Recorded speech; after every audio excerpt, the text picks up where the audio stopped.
Good evening, everyone, and welcome to the Town Board meeting for June 18th, 2024. Can we all rise for the Pledge of Allegiance?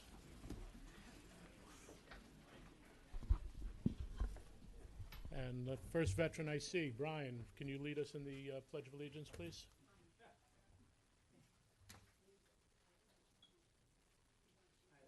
He wants to put away his glasses first. To the flag of the United States of America and to the republic for which it stands, one nation, under God, indivisible, with liberty and justice for all. Okay, and if we could all remain standing for a moment of silence, please. As we remember all of those who serve our country and serve our communities, our military, our first responders, and we ask for God to keep them close.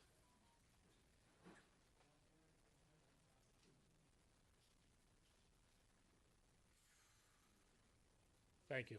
Amen.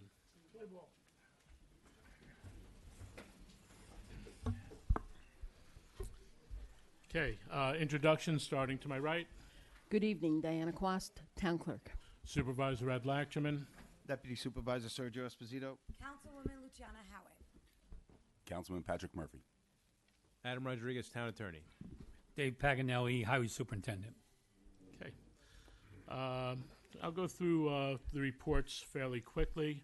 On June 8th, we had two dedications. We had Granite Knolls Park, which a lot of our people from Jefferson Village know all about, as you guys got that petition signed, helping to move that forward with the help of our town clerk, Diana Quast. And then right after that, we went down to East Main Street, and both the park and East Main Street were dedicated in memory of Tom Diana, both being special in his heart, and holding a special place also in the heart of Yorktown. We also today at T-Town decided they wanted to plant an oak tree, a swamp oak, in Tommy's honor. It's a tree that lasts somewhere in the area of 300 years. So it'll definitely be a permanent addition to T-Town, and it was a very nice, quiet ceremony there today for that, and we really appreciate the people at T-Town for thinking of Tom and getting that done as well. There was Con Edison Municipal Information Exchange this past week down in White Plains that I had gone to. They shared a lot of different information on things coming up with power, with gas, with solar. They just had a large array. They're looking into some different things. There's a lot of pushback from our municipal leaders on the solar, the large-scale solar and the battery backup. So we need some definite thought process put into it from the people in Con Ed and the people that are trying to bring this power to the grid. But we are concerned about the safety. We enacted, for those of you that weren't here, we enacted a moratorium on it in our last meeting, and we will be further addressing that through some code review that I'll talk about a little later. Our place, little restaurant next door, used to be Furcy's, celebrated 1 year on the 12th, which was very nice. They had some vendors there that were local businesses in the community. Wonderful young couple, Yorktown residents that own that and work there as well. Nice place to visit, and congratulations to them on passing 1 year. It's a very, very hard mark for a restaurant to hit nowadays, unfortunately. On the 14th, I missed one of my favorite things, which is the Elks went to JOC for their Flag Day celebration.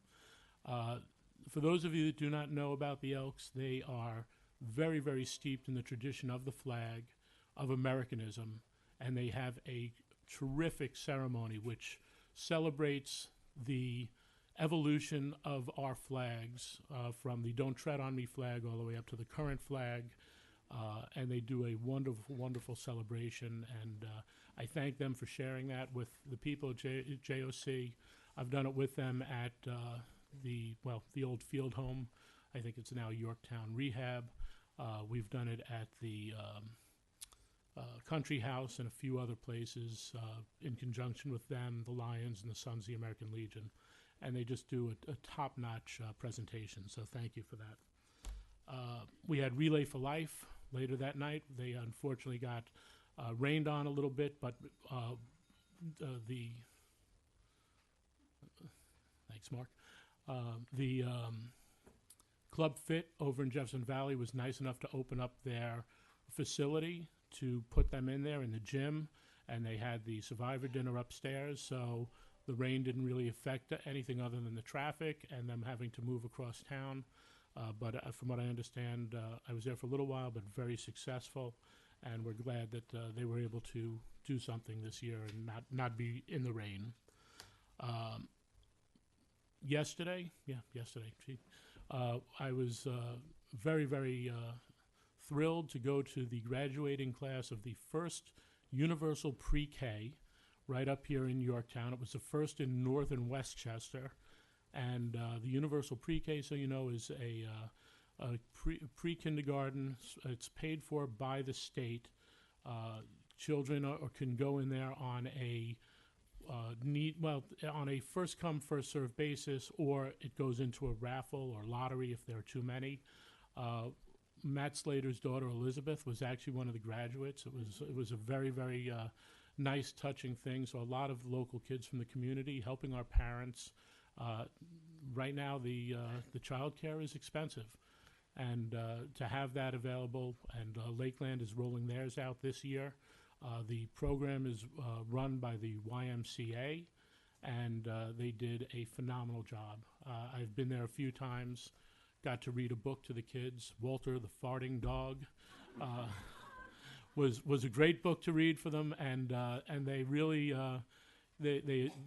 what a great group of kids, all polite, all smiling, beaming, and we got to love the youth. And then speaking of the youth, last night, and I was joined by Sergio for a little bit, Troop 173 from St. Pat's had their ST Rocket Night. So those of you that remember the old ST Rockets, you'd put the engine in and throw the electric through them. So we were launching off ST Rockets in the St. Pat's parking lot to about 8 o'clock at night with the kids. There were Boy Scouts, there were Cub Scouts. A couple of kids from the neighborhoods came up, and it was a really nice time. So I thank 173, especially working with the kids, teaching them about putting together the models, working together to get it done. I actually put together one. I donated a few that my brother had collected in the days, all Star Wars stuff. That unfortunately he passed away without ever enjoying, so the kids are going to enjoy those. But I was putting one together with one of the Boy Scouts, and it was just brought me back to the 1970s, which is the last time I played with them. But what a lot of fun. So thank you, Troop 173. Just two more things coming up. Summer Reading Program Kickoff Party at the John C. Hart Memorial Library, Wednesday, June 26th, 2 p.m. to 4 p.m. So at a great summer reading program, our library services so many people in the community. It is also one of our cooling stations. Tomorrow, the public buildings are closed in town for Juneteenth, but you could also go to the library, the mall, and St. Mary's. Actually, the library is closed tomorrow, so I'm sorry, the mall and St. Mary's for cooling stations if, God forbid, there are any blackouts and you need that. And then for all the veterans in the room, there is a luncheon with Assemblyman Matt Slater. It's on the 20th at 11 a.m., which is Thursday, and that is at the Veterans Memorial Park in Carmel, New York. And if you want to RSVP, the number is 845-278-2923, and you could see me if you need the number afterwards. I have it right here for you. That's it. All you, Sergio. All right. Well, the Rocket Night was it was pretty cool. And Ed showed up with the Millennium Falcon from Star Wars as a rocket. It was pretty cool. And it was really good watching it with the kids. And it was good stuff. So it was a lot of fun. Our troops, our Boy Scouts and Girl Scouts are alive and well in Yorktown. And it's great to see.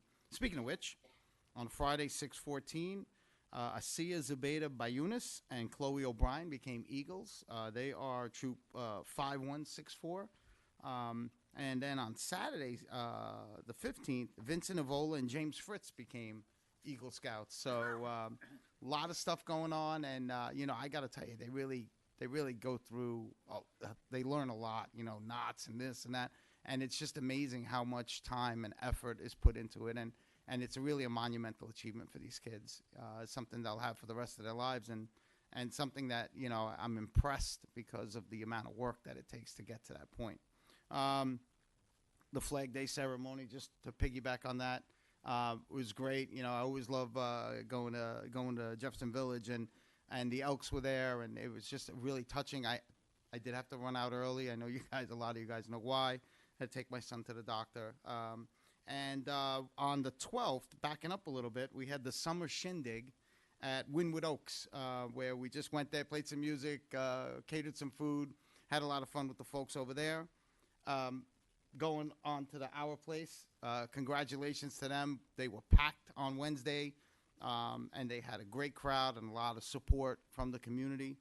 Great place to shop. And the only other thing I guess I wanted to touch on is Juneteenth.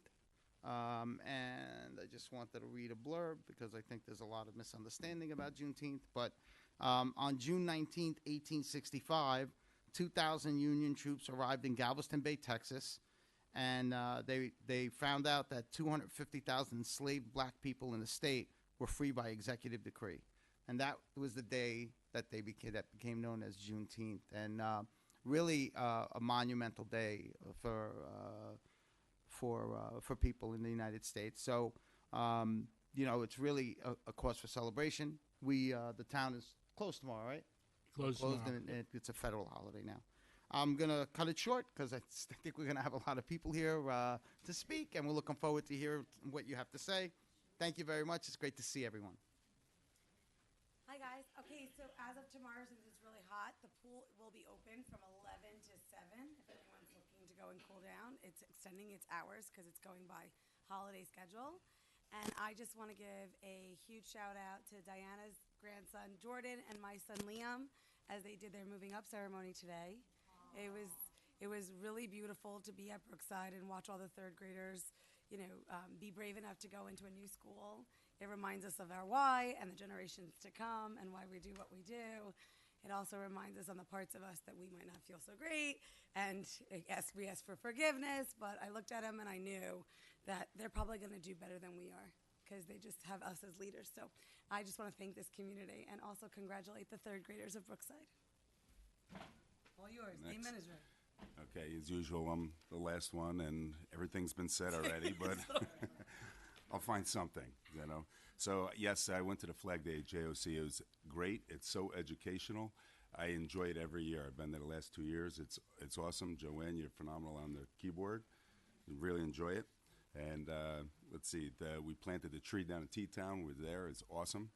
And we have the Carlo Da Vinci is Carlo Da Vinci tomorrow night. Tomorrow night up at Four Brothers, starting at 6:30. There's still tickets available if anybody's there. And then since there's really not much left, in July they're going to have the hole-in-one contest at the Par 3.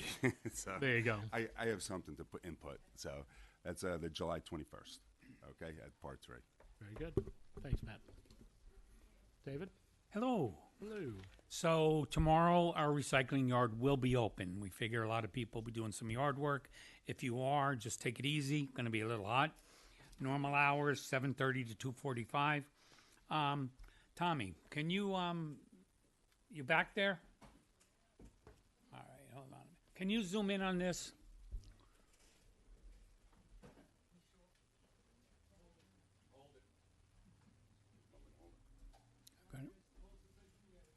Okay, this is Somerston Road. It was just paved 3 weeks ago. Okay, this is a resident who put paint in their black garbage bag. Okay, the garbage company picked it up. Okay, brand new road, not even 2 weeks, $240,000 road. Okay, this is why it's against town code to put paint cans in your garbage bag. Garbage man doesn't know, picks it up, all right, compacts the garbage, and boom, all of a sudden I've got a quarter of a mile of road that all those residents have been waiting forever to have done. And please, what are we thinking? Don't put paint cans in garbage bags, period. Because you know what? At the end of the day, that's what you're doing to your fellow neighbors. And that's not right. I spent 40 minutes today with Pam from, Debbie rather, from Yorktown Garden Center, because they do driveway sealing, and saying, is there anything I can do to go out there and seal that? And, you know, we discussed it. It's got to wait at least 2 months till it settles. Fresh asphalt sucks up paint quickly. So, you know, we're trying to find some solution to it. But please, please, don't break my heart like this. You know, don't put paint on our roads. That's it for me. Thank you. Wait, Yes. Dave, can't you put sand inside the old paint? Aren't you supposed to put sand in it? And there is a kid. What? Kitty litter? Kitty litter. There's something you can put inside. No, It's no. been out there for 2 weeks. No, no, already. she's talking about for the people at home who need to get rid of it. Well, they're supposed to. Read the town code. That's what I'm saying. But also, there is a kid in Scarsdale that if you look him up, Are you reiterating? yeah, Okay. he picks up paint cans. It's his job with his dad, and they go and they properly dispose them. So he'll come to your house. I can't remember his name right now, but he'll come to your house. He's from Scarsdale. His dad drives him. He picks them up. He puts kitty litter or some thick sand or something in them, and then he goes to a place to dispose them correctly. By next year, we'll actually have a program in Yorktown that our refuse and recycling department is working on. So, Dave, you won't have this problem next year. Dave's God wearing, willing. God willing. Dave's wearing a red shirt to signify his broken heart. I'm like the bull, signify my anger.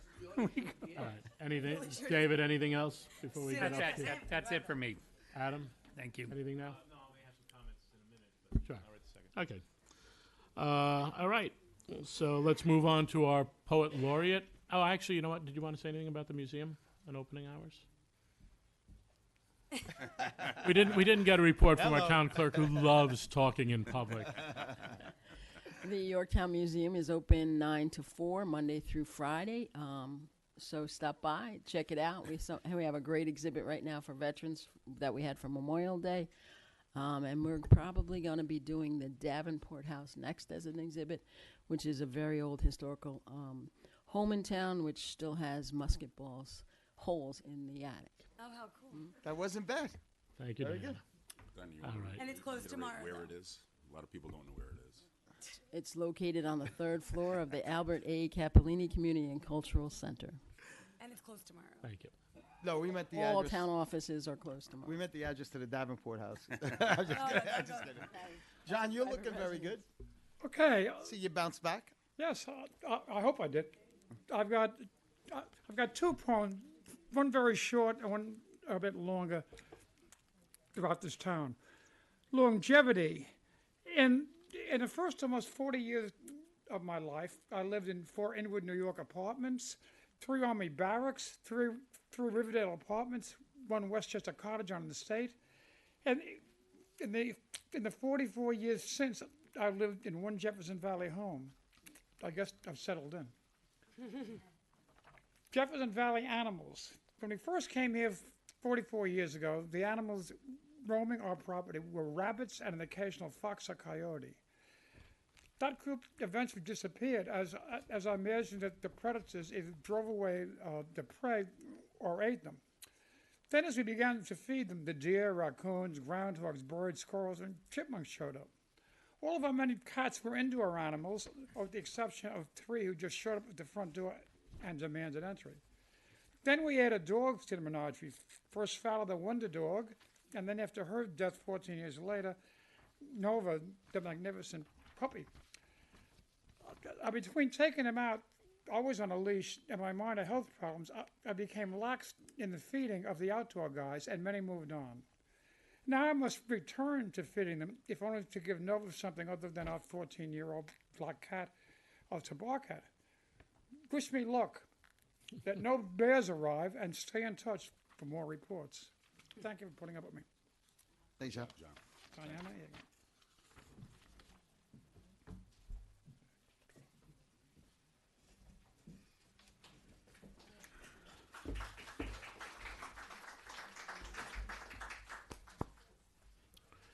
All right.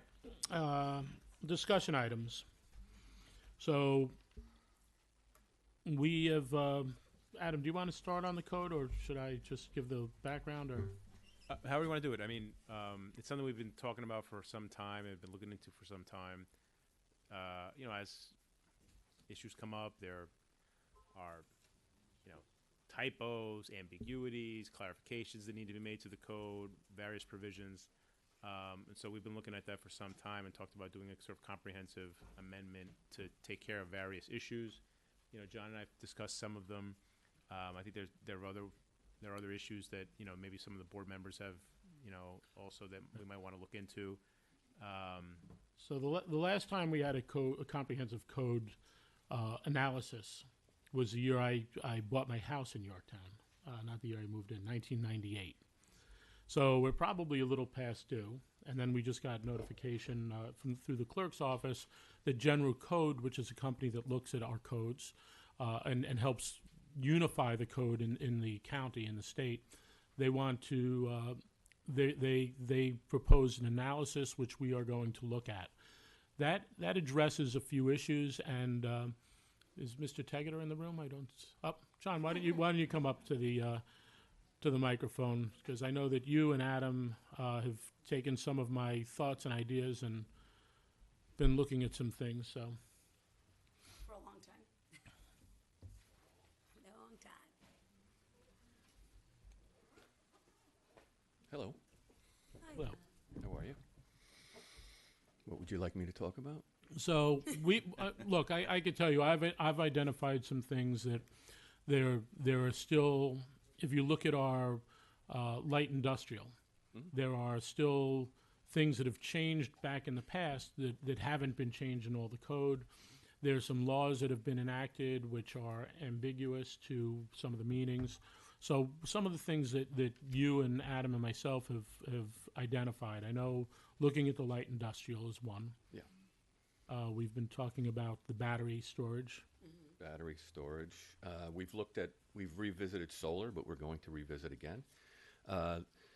In the light industrial, for instance, the designation for those zones is now I1 or I2.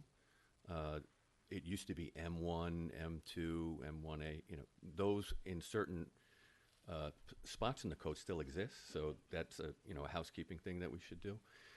There's some definitions that are not there that should be. There are things, for instance, there are some things in some of our commercial codes and in the light industrial code that states things such as if a use, results in excessive noise or odor or other unpleasant things, that it shouldn't be allowed. But that doesn't give you enough legal basis oftentimes to deny some of those things possibly. So what you need to do is, as you're doing the noise code, and you're looking at the noise code now, you have to really make some standards. So you have to make some standards for noise. You have to make some standards for odor and what that means. So those things probably need to be revisited and should. So there's things like that. A lot of ambiguity, missing definitions, as I said. So. Yeah. Mr. Rodriguez? No, I mean, I echo that. There have been ambiguities that have come up in several different contexts. There's one under the overlay, that we'll address. There was an ambiguity. Well, there was no ambiguity, but there was a dispute over an interpretation of a setback requirement, in front of the zoning board. They went to the zoning board. It resolved the ambiguity because the zoning board is the final arbiter in the town of what the zoning code means. But there are things like that arise from time to time, and let's look at them and let's address them. Okay. So, this is going to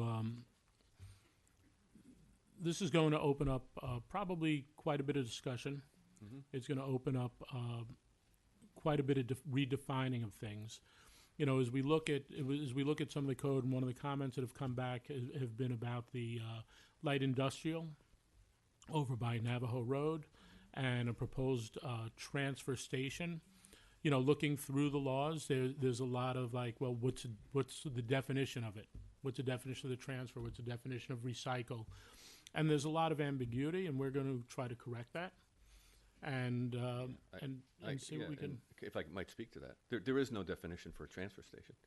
And you have to realize that it doesn't say transfer station, it says transportation terminal and product transfer facility. So, but none of that is defined, but I would suspect that the transfer station doesn't relate to what you've just mentioned, and I would say that a product is something that's just been made, not something that's in the waste stream, so I don't think it would apply to that. The recycling that you mentioned is defined in our code, and it has a definition of it, so. Well, I'd like this to be the thing that we work on first. That's something that exactly needs to be clarified, because it's sitting there in the code as a use, but nobody really has a deeper understanding of what it means. Okay. The product transfer facility. All right, so let's, we have our work to do. I know that we have not figured out the whole plan for the general code. Our clerk is working at that to get us going in the right direction. So we will get that going, we will get that moving, and I'd like to have that part of it done by September. So that means public hearing probably in August. Well, no, public hearing in September, I'm sorry, but we have to have the law written by August the latest. So we the give law enough time. for the update of the entire code? Well, no, not the entire. We're going to break it down into sections. Sorry, John. I was planning some You- summer you- activity, but Summer's canceled. Yeah, we have a room for you. Okay, A thank chain, a bowl of water, and some gruel. It's got air conditioning too. You don't So have- we're not you don't have cruel. off tomorrow. But I'd like to look at that section first for light industrial, okay, because that also may affect some of the things on Front Street as well. correct. And I'd like to really get that part rolling. We have people that are interested in doing things in that area, and I don't want them to go the wrong direction without the definitions being set up. Agreed. John, I appreciate you working on that zoning code for a while now. I guess it's like take your time, hurry up kind of thing. We did start on a comprehensive look at the It's whole big. entire zoning code at one time with multiple people, and I know. it was just, we never could get it out of the gates. We No, got started, but I but appreciate you all got the to hard take it work. in bits and pieces. That's the best way to do it. Yeah, and it's been a considerable amount of time. It really is time to update it. Yeah. It's really time to move on that. Thank you. Thanks, John. You got it. I appreciate it, John. So, Adam, before I open courtesy of the floor, I know you've gotten a lot of emails, and so there's been a lot of confusion. I was at the St. Pat's Senior luncheon today, and people were coming up to me about a project on Hill Boulevard. They were asking questions that were just not out there. So, Adam, could you go through some of these things? And John, I may need you back up. Sorry, I shouldn't have let you run all the way out. Oh, he left. He ran. Let me go get him. Hey, he's back. He's going to start on Go coast. work on Get the to zoning get to So, work. so, Adam, could you talk about some of the projects that are out there, where they are, and John might be able to assist in this, because there seems to be a lot of confusion in this. Yeah, and I think, having read some of the comments, I think that some of the confusion, and it's understandable, comes from sort of the difference between a conceptual plan, maybe, and an actual plan that's submitted for a site plan approval, right?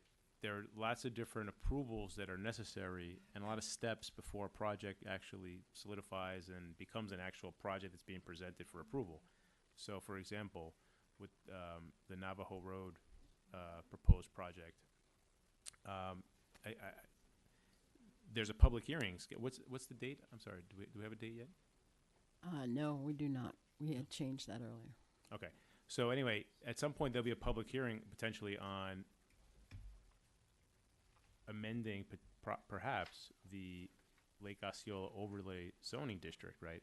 But that is a separate issue from whether a project is going to be approved. There's no project for the board to approve. So to the extent they hold a public hearing on expanding the overlay, that's not going to consider whether the project itself is going to be approved. Ultimately, if that first step were to happen and move forward, then a conceptual project would be presented to the town board. The town board can determine whether it approves of that concept going to the planning board to then be reviewed, and frankly, any other board that has a say in in any permits or approvals that are necessary. So the project will be vetted several times, but right now, that project is not before the board. Just like that, the recycling facility is not before the board. It was before the zoning board several weeks ago, where there was this issue. We had a public hearing, and many of you may have been there because the room was about as full as it is now. And so the issue before the zoning board at that time was an interpretive issue. Like as I mentioned before, the question was, what setback applies in that district under those circumstances?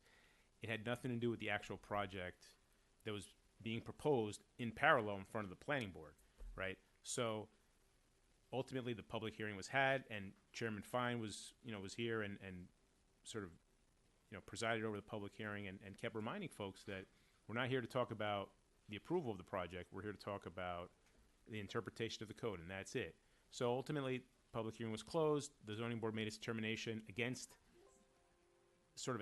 the applicant, even though it wasn't really the applicant's issue. It was a broader issue.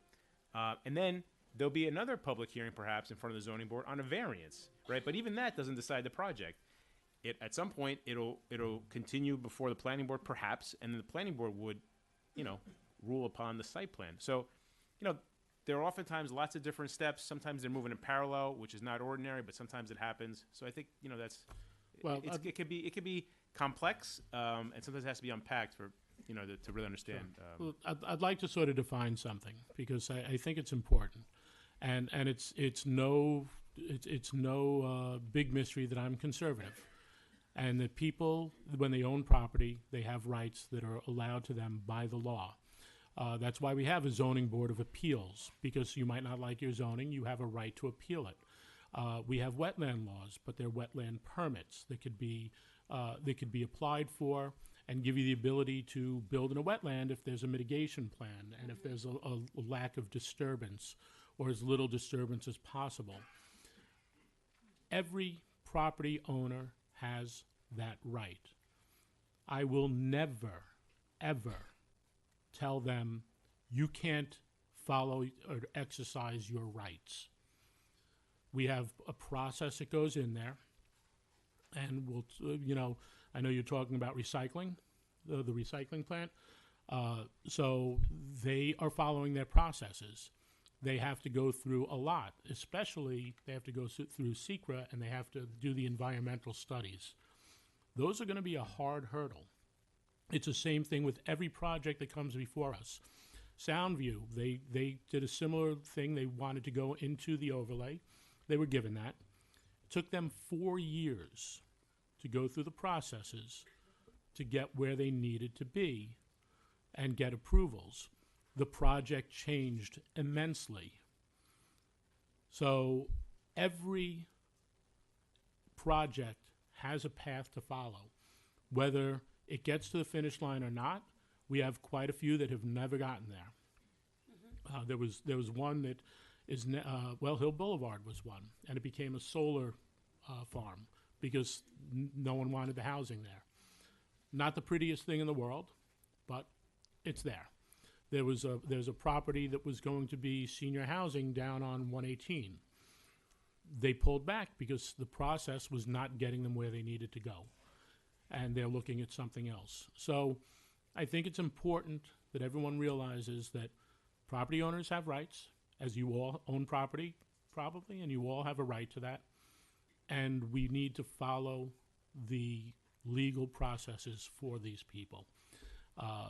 If there's a question on a specific project, my office is available to help. And when I say help, I may know the answer, or I might be calling Mr. Tegeter, Dan Ciarci, our engineer, our building department, or our attorney to give you the proper answers.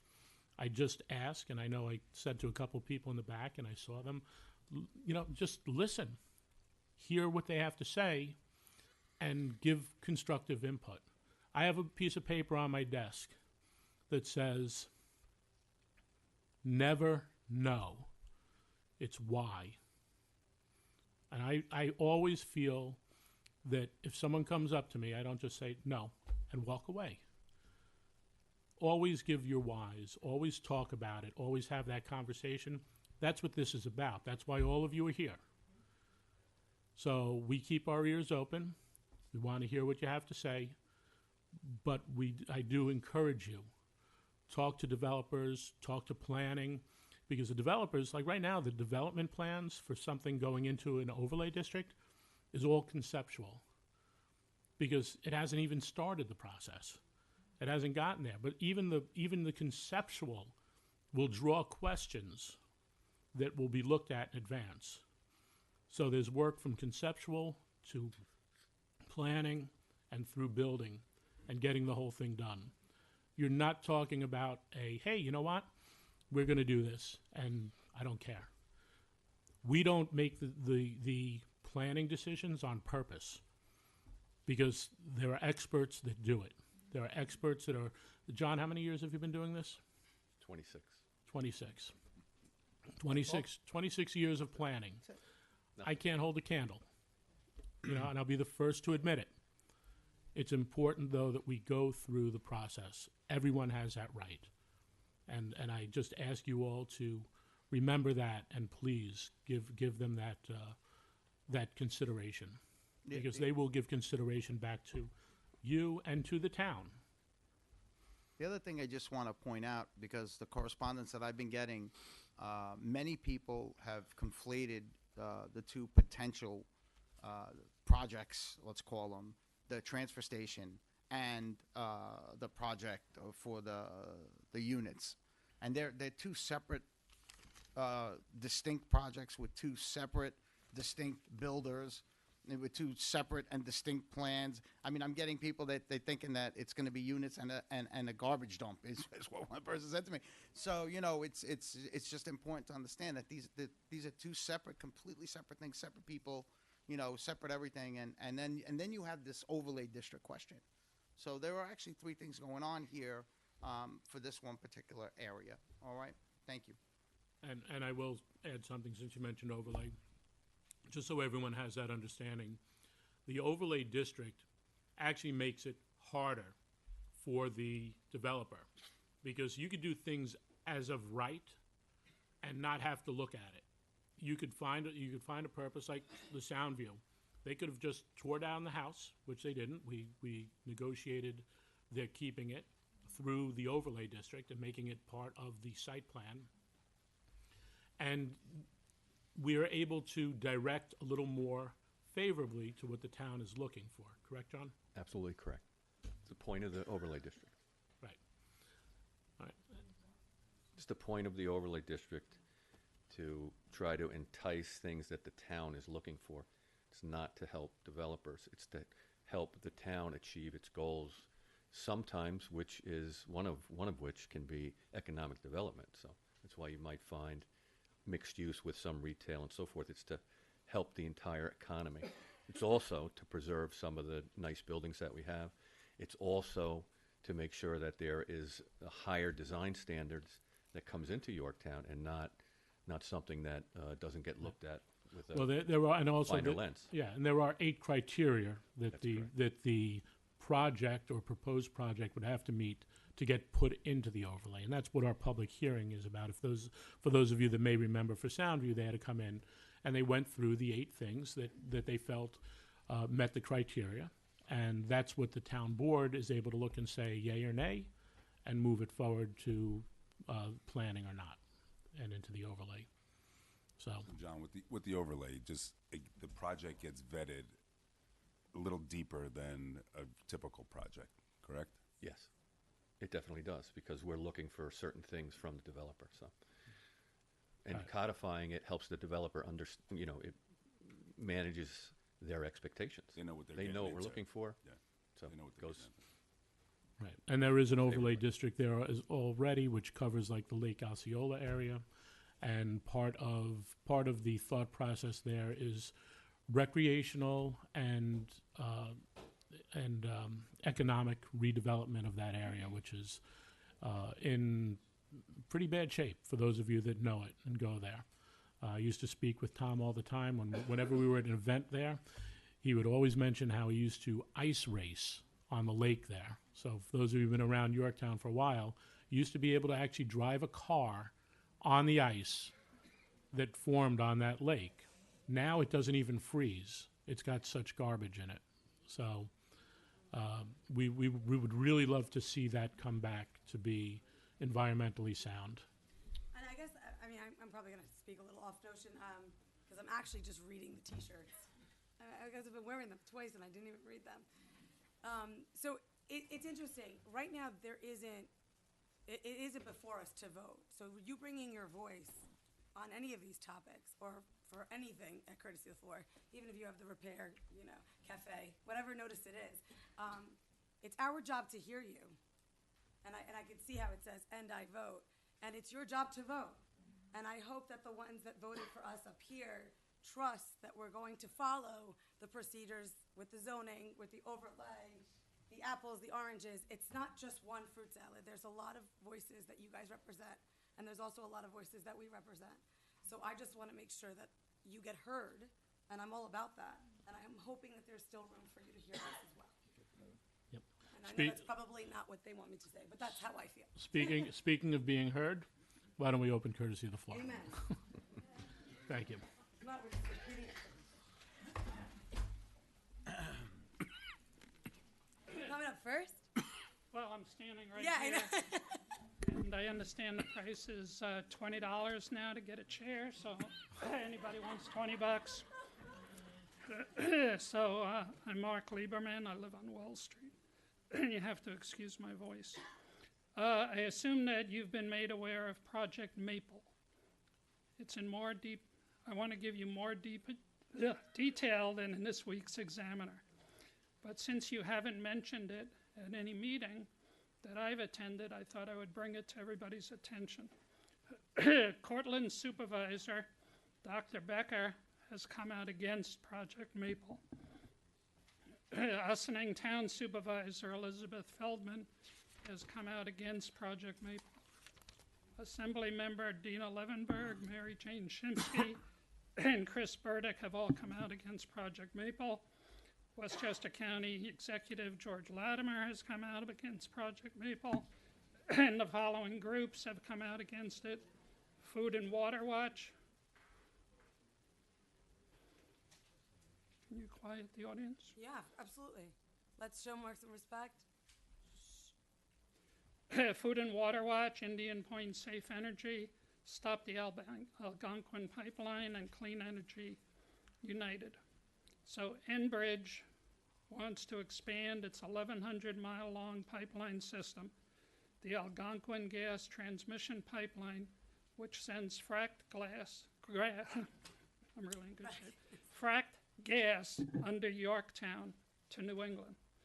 Natural gas is primarily methane, which means that leaks contribute to harmful climate pollution. The Environmental Defense Fund's recent analysis shows that U.S. natural gas pipelines are leaking between 1.2 and 2.6 million tons of methane each year, which is equivalent to emissions from 5.5 million gas-powered cars. While Enbridge has not finalized its plans, it is clear that Enbridge wants to replace existing pipelines and add new secondary pipelines and expand compressor stations throughout the system. This is a pipeline that already transmits gas underneath the decommissioned Indian Point nuclear power plant and under Legacy Field, where we had the sinkhole. And it was an enormous disruption when it was installed. Please stand with our neighbors, Cortland and Ossining and others, and reject this pipeline expansion. Please focus on our environment and our health and not on the financial benefit. I know it's early and perhaps you haven't discussed it yet and it hasn't been presented to the residents, but please don't ignore it. Please don't wait until it's too late to speak up against it. Thank you.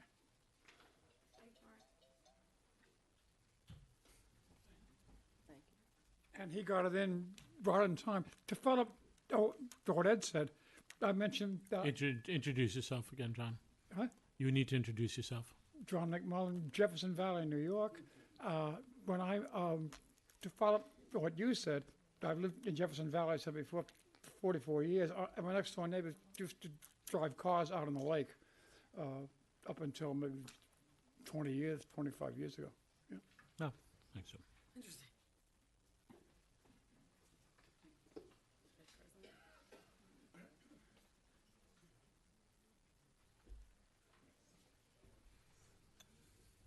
Hello.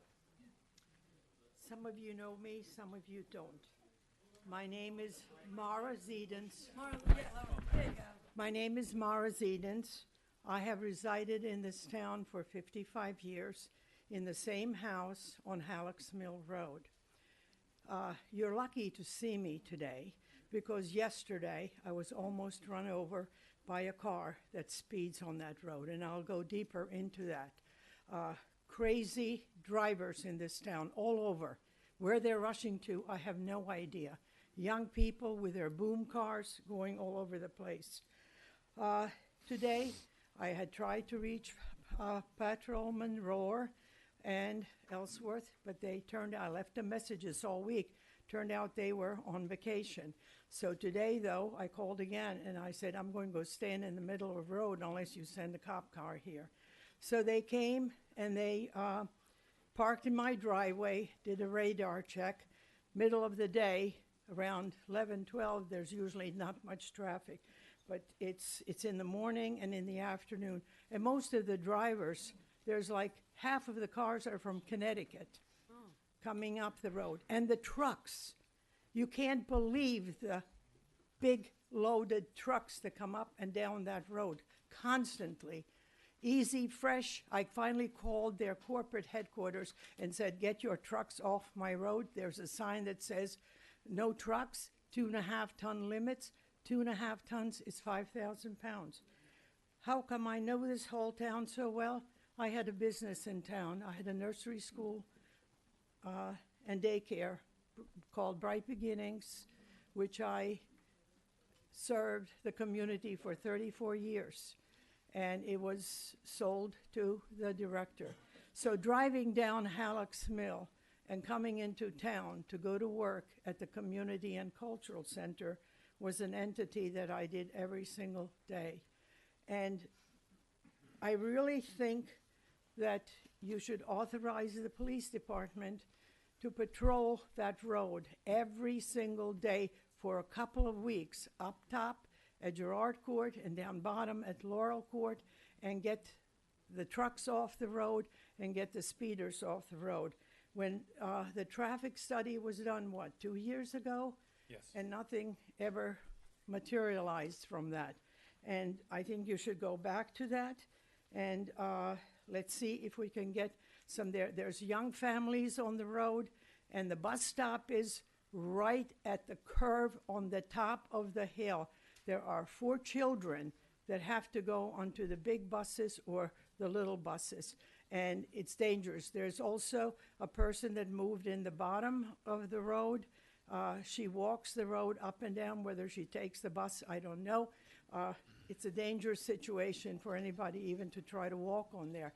And yesterday, I was just trying to clean up the roadside when these jerks, excuse the expression, think that they own the road and they can race and do whatever they want to do. And I really think Maura, I'm that sorry, your time's up. The 3 minutes are over. I can come back. At another meeting, absolutely, but we'll Okay. discuss later.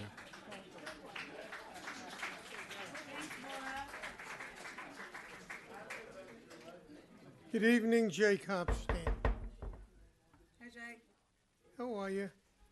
As you are aware, in addition to the town board, our town has approximately 22 boards, committees, and commissions. Members of the town board are designated to be liaison to many of these boards, committees, and commissions. The role of the liaison is to bring back to the town board issues and concerns, as well as to answer town board related questions raised by members of the boards, committees, and commissions to which they are the liaison.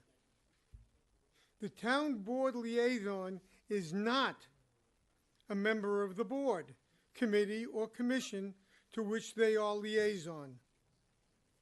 The town board liaison should refrain from asking questions of presenters or respond to questions asked by the presenter. If the liaison has a question, it should be directed and asked of the chair. Further, the liaison should not interfere with or try to influence the members of the boards, committees, or commissions. If a member of the town board desires to be on a board, committee, or commission, then that town board member should resign from the town board and apply to join the board, committee, or commission that they desire to be on. Thank you. Thank you, Jay.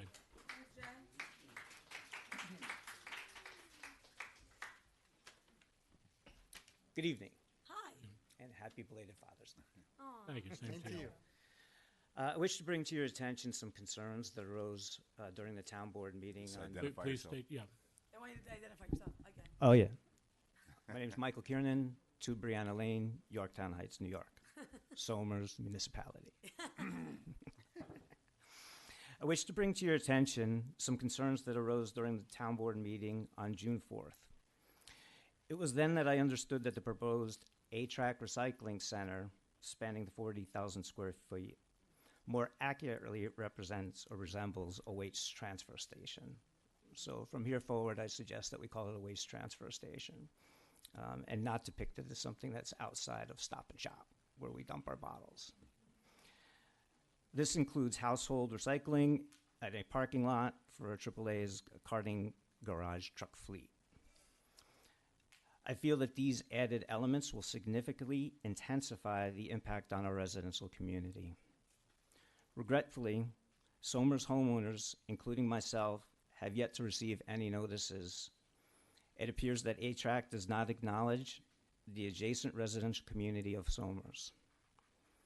You may remember from the zoning board meeting on May 23rd that A-Track argued it need not consider our residential zone, believing compliance is only necessary within Yorktown town borders.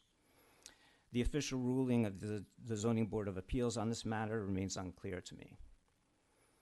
It's evident that A-Track's primary concern is not the well-being of our community, but rather its own business interests. However, I was heartened during the town board meeting on June 4th when all of the board members stood in unity against A-Track's dismissive stance. I'm grateful for your support. I also greatly appreciate the Somers Town Board support, especially Town Supervisor Robert Scarano, having written a letter of concern to you all, and to Councilman Faulkner's conversations with me. I would like to reiterate that our residential zone adjacent to the proposed site is home to 89 families.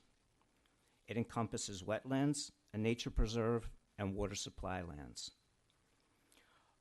Our homes have Yorktown mailing addresses, our children are educated in Lakeland schools, and many participate in Shrub Oak and YAC, amongst other programs and events. Some of my neighbors are actually active members of the Yorktown community, serving in law enforcement and in educators. We harbor deep concerns about the potential risk this facility could pose to our families, the environment, and our property values. These risks include health hazards, environmental pollution, odor and noise disturbances, decreased property values, and increased traffic congestion. Given these concerns, I implore you that the Yorktown Town Board to reject the project. I understand that it's not before you as of yet. Thank you, Michael, your time is up. Sorry. That's okay. Thank you.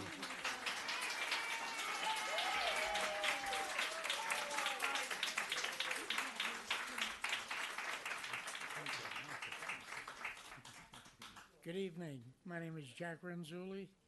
I live 109 Village Road, Unit K, Yorktown. Okay. My wife and I live in Jefferson Village. We're both against the new proposal to rezone Route 6 corridor. The area can absorb another 250 units with approximately 500 residents. Route 6 and the medical profession are already overwhelmed.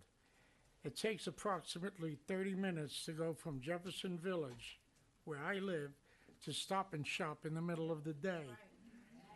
It takes 2 months to get a doctor's appointment. It takes more than 3 hours to get looked at in the emergency room. The last experience we had, my wife and I had to go to Westchester Medical. It took them 10 hours to look at her and send us back home. We can't absorb another 1,000 people into the area. You're all young. You don't have to face this yet, thank God. But if you have parents that are still alive, you understand what I'm talking about. They can't afford 2-hour, 3-hour, 5-hour wait into the emergency room. You can't afford a 3-month wait to the doctor. We have a lake that has, let me get back here. We have a lake that doesn't drain properly, and you want to pave an area which would give more runoff and stop the normal absorption of water. This is not possible. Senator Schumer was able to get funds to fix the flooding in Peekskill. And why can't we get anything to help us here? If he could get it to fix the flooding there, why isn't it able to be done over here? Okay, everyone on the board, whether you're red or blue, it doesn't make any difference. You voted in to represent us. All we're asking is to abide by our wishes. We don't want this. Thank you very much.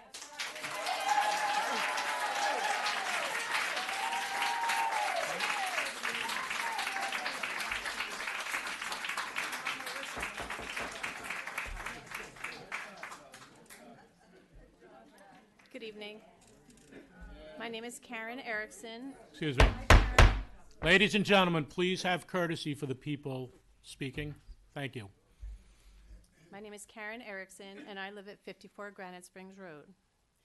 At the Planning Board meeting on June 10th, Planning Board member Mr. Fawn stated while discussing the proposed cell tower on Granite Springs Road that people had purchased homes with parkland behind them, and that doesn't generally change.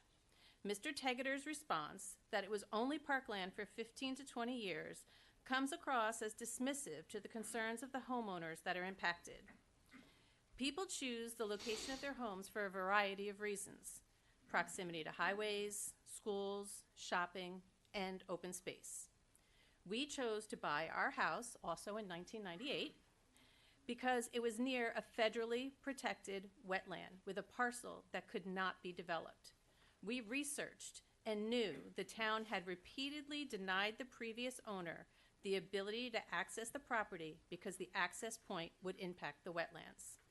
It is sad to think that in a time when we should be more environmentally aware and cautious that the town would move forward with this cell tower. This property did become a parkland in 2005 as a result of the inability of the owner to access it for development, which caused them to donate the land to the town as a parkland, implying that because someone bought their home before the parcel was parkland would give them less of a right to expect it to remain parkland or open space is a bit insulting. I'm sure if you ask the residents who live on my street, most would say they chose to live there because of the open space behind their house. I would also like to acknowledge that the supervisor for making an effort since the last board meeting to respond to my emails and questions. The lack of communication and transparency from the town has been an issue, and I appreciate his attempts to be more accessible. Having said that, I am still waiting for a response to my emails from June 7th and 10th, which he included the town attorney into the conversation. I would like to know what the process will be going forward with the cell tower proposal. Specifically, which town committees and agencies will be part of the review of this proposal and need to approve this plan before it can go forward, along with any state and federal agencies that will have oversight because of the wetlands. I ask because it is my understanding that the planning board was unaware of the proposed cell tower based on their comments from their June 10th meeting, and the Parks and Recreation Commission was not included in any discussions before the town parkland alienation request was sent to the state. I would also like to say, I did not plan on speaking about this tonight, but I 100% support all of you. I think putting a transfer station or all of these homes in that area would overly burden that side of the town, and it would be completely inappropriate.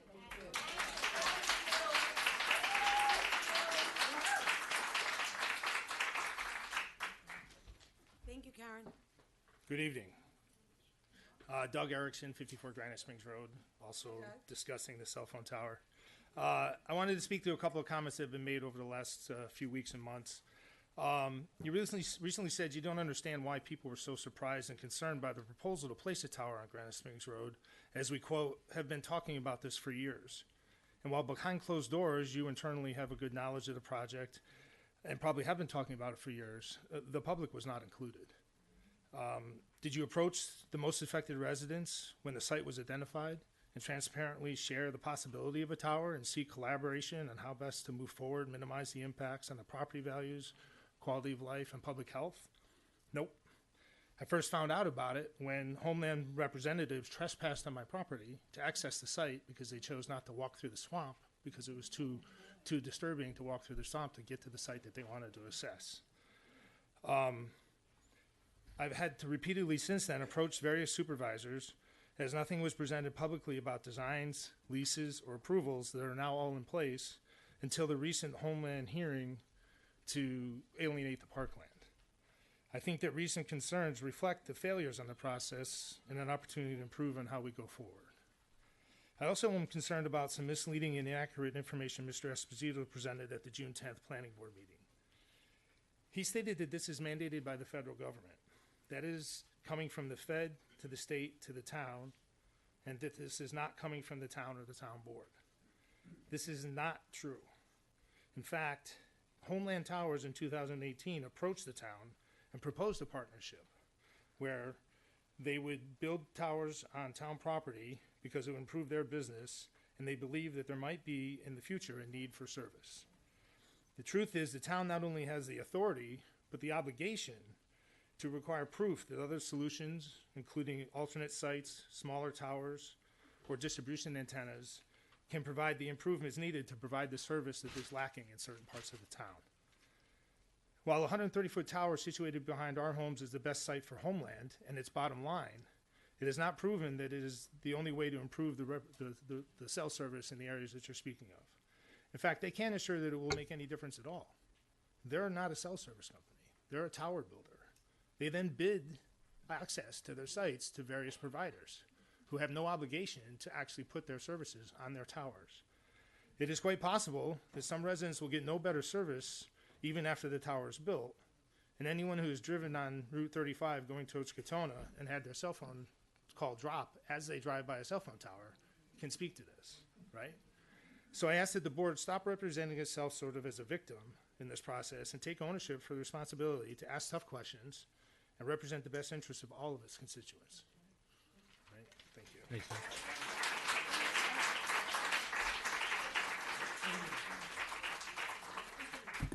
Good evening. I'm Howard Gould. How you doing? I didn't write everything down, so I'm just going to talk off the top of my head. First of all, I agree that property is property and they can do what they want, but I agree with everybody here. I live at Strang and Lee, so I'm going to be close to all this work that's being done. First of all, everybody complains there's traffic on 202, Route 6. We're just going to be tripling the amount of traffic. People will not be able to get to the hospital on time. That is not going to protect lives. It's going to make it worse. And there's going to be probably more accidents. Then we talk about the batteries. We talk about, I think the supervisor mentioned that cars have to be kept with the lithium batteries kept, a certain 50 feet circumference. 50 feet. How close are these batteries going to be kept to each other? Like, isn't there like a No. refuse? There's no battery storage there. Then I'm mistaken. I apologize. But anyway, we talk about the change in the environment. It's happening today. Look at the pollution that they count. That's reality. How is this going to affect the pollution? How is, all these questions that we need answers for.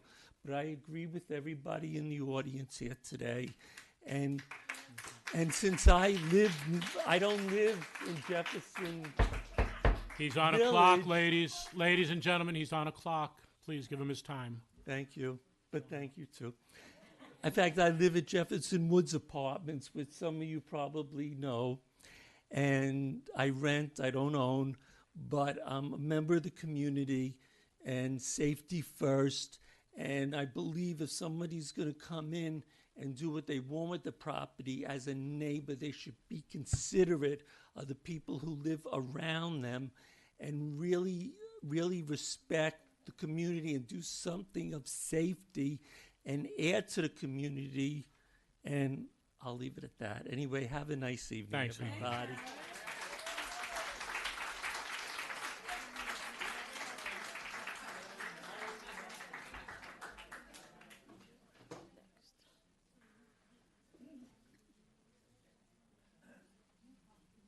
Good evening.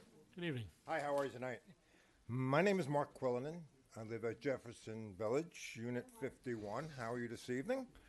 Born, raised, and still in this beautiful town.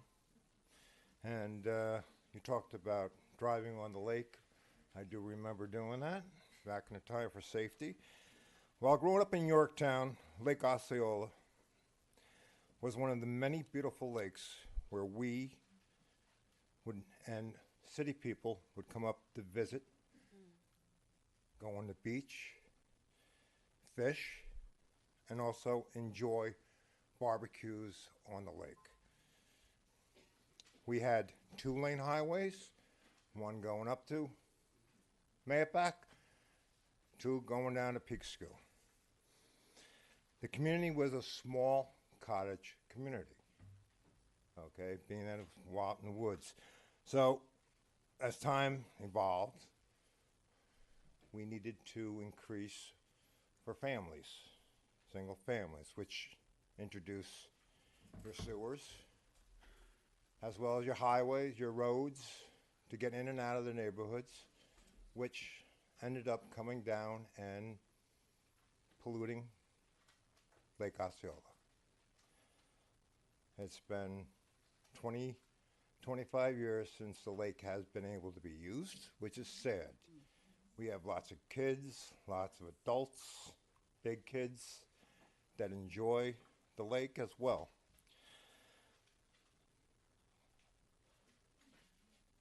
One of the things that I think we, the town, should look at that happened last year in July is the floods. Lake Osceola overflowed. We had a brand new 9-hole golf course, flooded up to the foundation.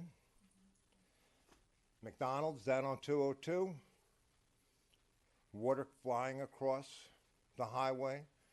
Other little Route 6, the old Route 6, water coming across the road. So we ask ourselves why, reason being, the lake can't take the water anymore. The village community itself, us, we're fighting every heavy rain not to get flooded and not to try to fight the water back. We as a community need to look at the echo end of this whole thing.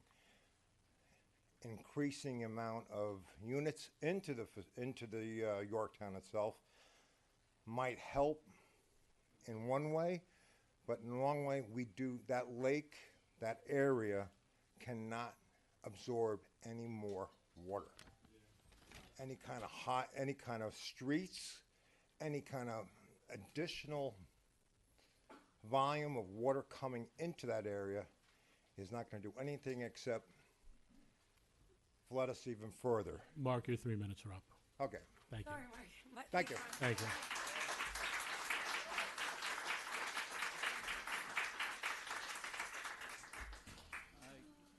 Hi, Charles O'Neill, the president of JOC, a Jefferson Village resident, obviously. My concerns are the emptying of the storm water into Osceola, like this young man just said. When was Osceola ever dredged? What's the date of the last dredging? I'm here 18 years. It's never been dredged, so I don't know how you can get any more water in there. There is an overflow in Osceola. Jefferson Village ponds will be affected. And you may ask why? Because Osceola comes across Route 6 into Jefferson Village. So they put up a brand new bridge on Hill Boulevard, and it has a curtain in it, and the curtain's never been cleaned. Well, I shouldn't say that. The last time the curtain was cleaned was Charm Diana went down with boots on and cleaned that. Actually, I had that curtain cleaned twice. What? I had that curtain cleaned twice.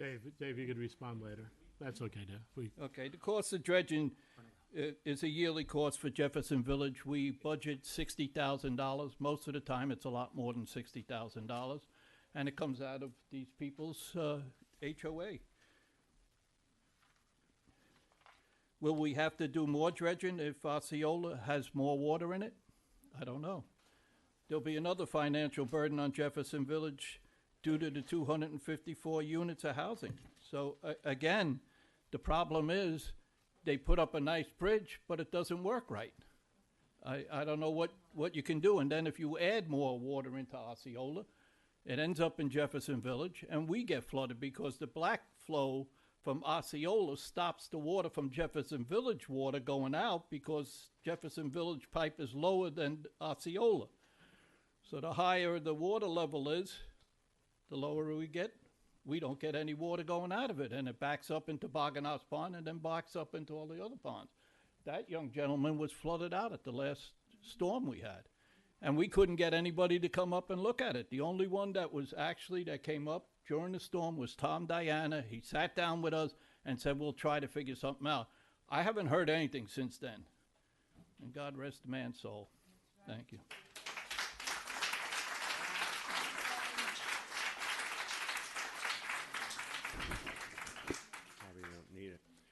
Dan Strauss, 58-year resident.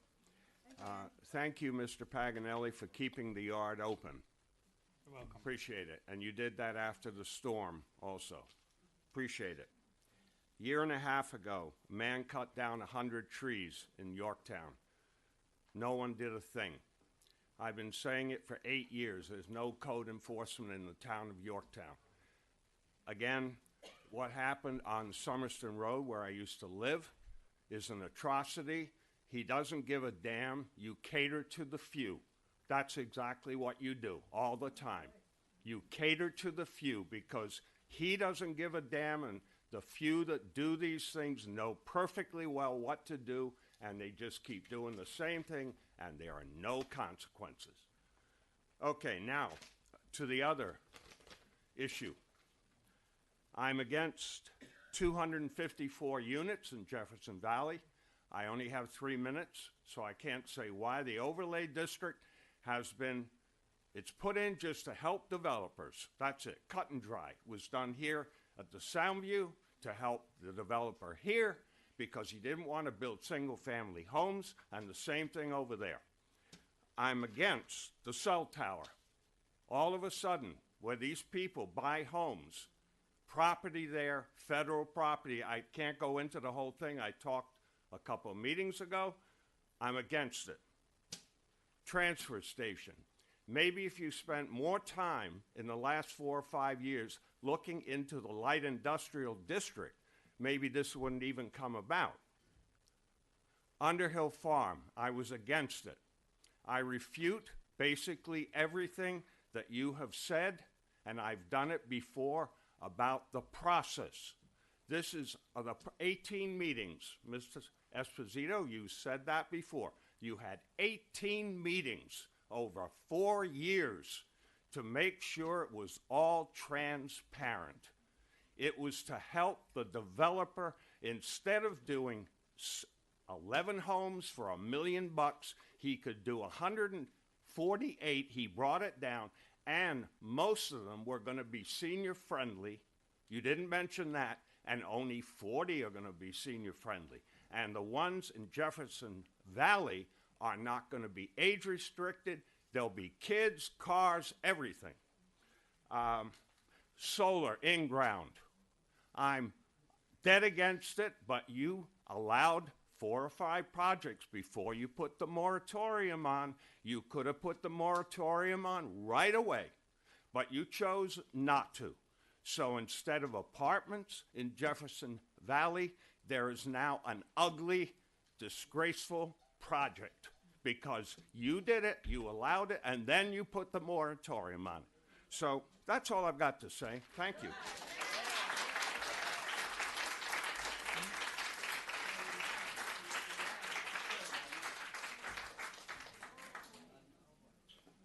Hello, my name is Dwayne Simmons, and I live in Jefferson Village. Hi, and like the shirt says, and I vote. And, you know, what do we vote for? We vote to try to maintain the way of life that we all enjoy. You know, I'm kind of speaking for what I know could happen. You know, I came from Manhattan about 14 years ago. I've been here 14 years. And they built things in every crack and crevice. You know, it changed the way of life because Manhattan was always crowded, but now it's almost unlivable.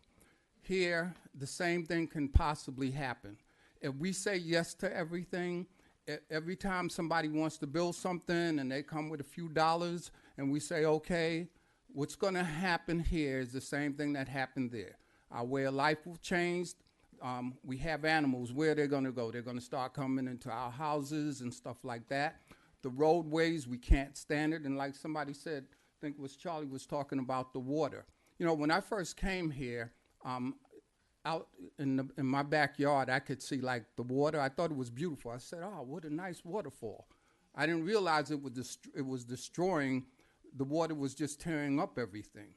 And, you know, the thing is, we hope that you guys have our best interests at heart. We really do. But I think, you know, seeing is believing. You have to show us that you have our best interests at heart, because when these people come with money and offering, you know, dollars and stuff like that, and you say yes to them, and I'm not saying you do, I'm just saying that the first thing you should look at is the people who live here. This is not just a bunch of condos. This is the community. This is people who invested in a way of life. And if you don't look at it that way, I know I like what you said about the process that people have to go through. But that process just makes it harder. It doesn't say no to them. And we need you to say no to some of these things. And thank you. My name is Dwayne.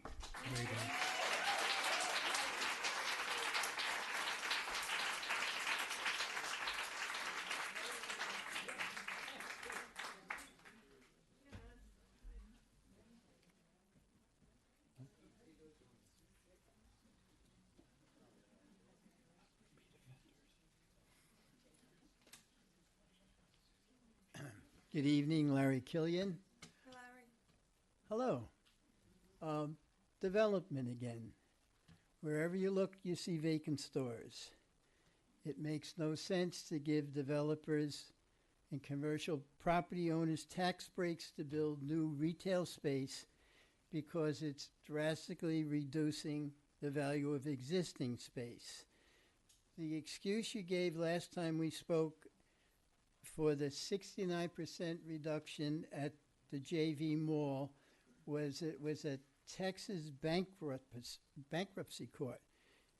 But there was a 47% reduction for a strip mall that just went through a regular review process on East Main Street last year. So there's 2 questions. Are you in violation of town law because you have not periodically reviewed this tax break policy as the law requires? And second question, because you have no control over the projects, will not the recycling center qualify for this tax break? Briefly to ethics. On March 19th, it's from that hearing, it's clear that we have a difference of opinion about whether or not you should publicize your disclosure statements. And you feel that when the ethics board reviews those statements, that report should not be published. But just take a moment and think. In the name of transparency and good government, would it be so terrible if the ethics board gave you a report of a conflict? Remember, we're not talking about a crime. Anything that's criminal would go to the DA. We're just talking about a potential conflict.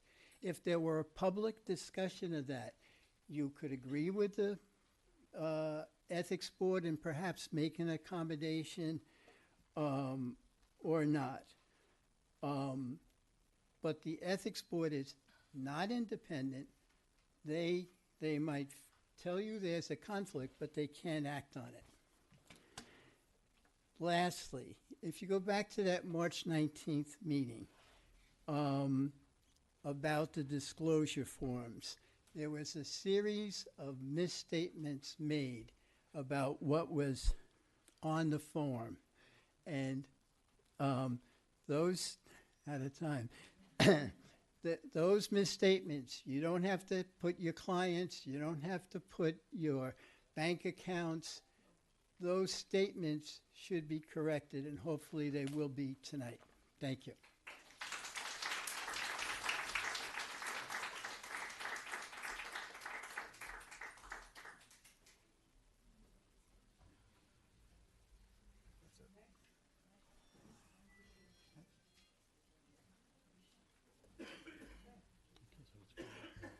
Someone's walking up.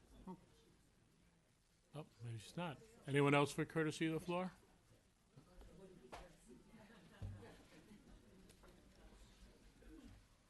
Good evening, members of the board and ladies and gentlemen. It's great to see all of you. Joanne, I'm sorry. It's you need to Joanne direct the board, Sillick, and you need- Yorktown Heights. And please direct your comments to the board. Sure. Thank you. Hi, Joanne. Hi. But they'll hear me very They well. will. Okay. I would like to address some comments made at the June 4th meeting. I thank the board for inviting John Tegeter. However, whether it be the planning board or the zoning board, as Mr. Tegeter pointed out, the final decision on any proposal lies with you, the town board. You have the authority to implement the motto behind you, progress with preservation.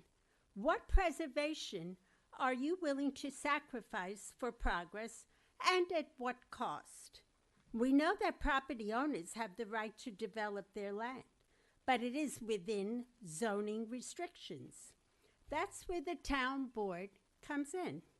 You either make changes, sacrificing preservation, which usually benefits the developer, or examine whether this project is really needed for progress. Do we really need more housing?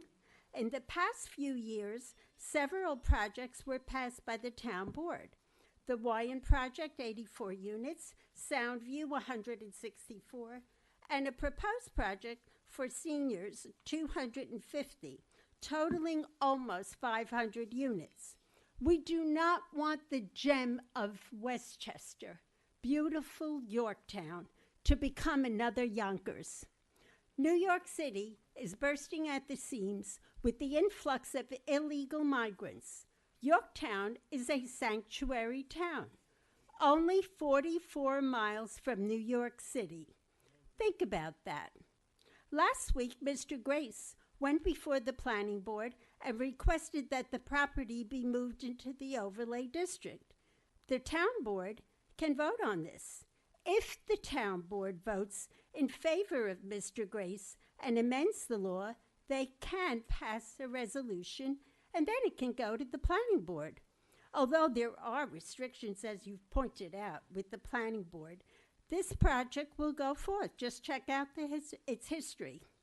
The property, which is now zoned for 20 houses, will become 254 units unless the town board does its job and stops it. I know we're at the very beginning. I know that you have a long process and transparencies. We're here to nip it in the bud. No, we don't want it. Make no mistake, we will pay very close attention to that overlay district vote. Another proposed project is for a transfer station. Yorktown and Somers are overwhelmingly against it. Joanne, It's not a choice between residential or the transfer station. It's not either or. It's neither nor. I thank you for listening.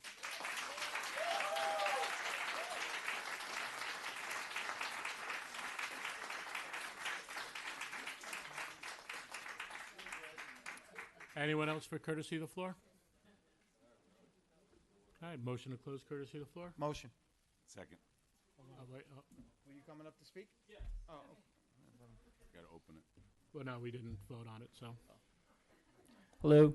Hi. My name is Juan Rusi. I live in 439 East Main Street, Jefferson Valley. And I agree with everybody here. I live on the lake. You know, every time we get the slightest bit of water, we just get flooded.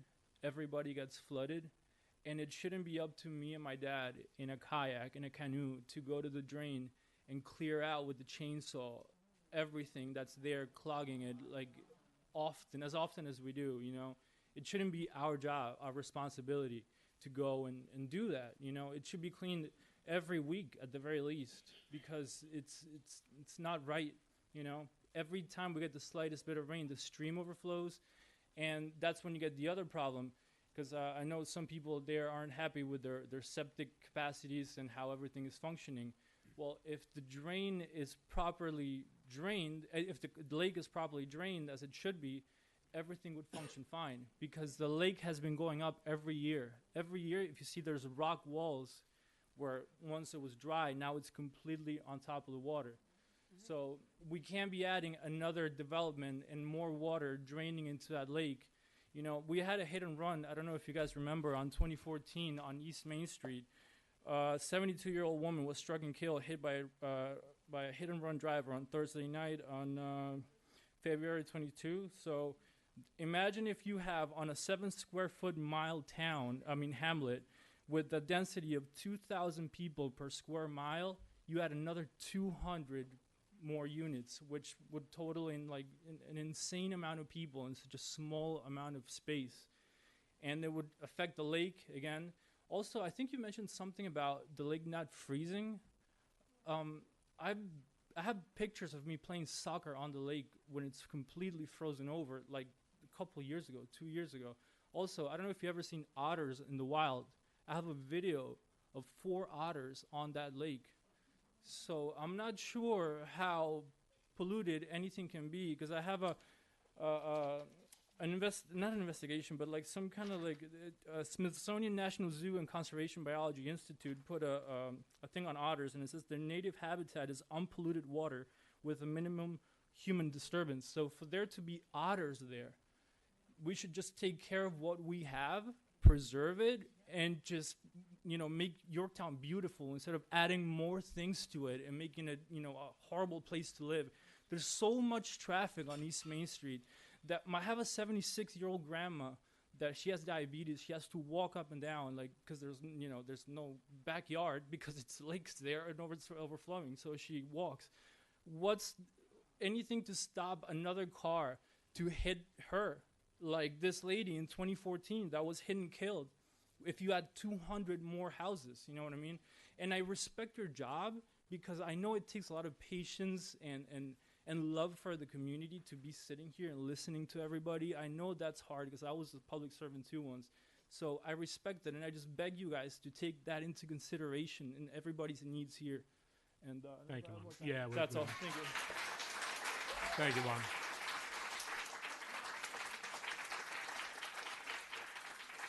All right, so Once again, anyone else for courtesy of the floor? Up, come on up.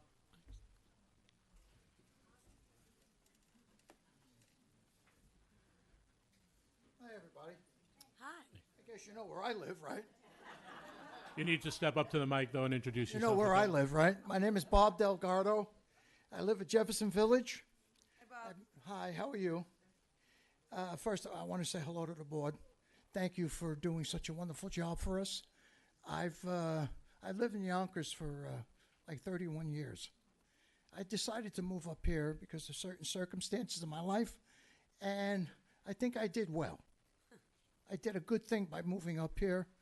What I most liked, I've never been in a political atmosphere or whatever. I always took a step back.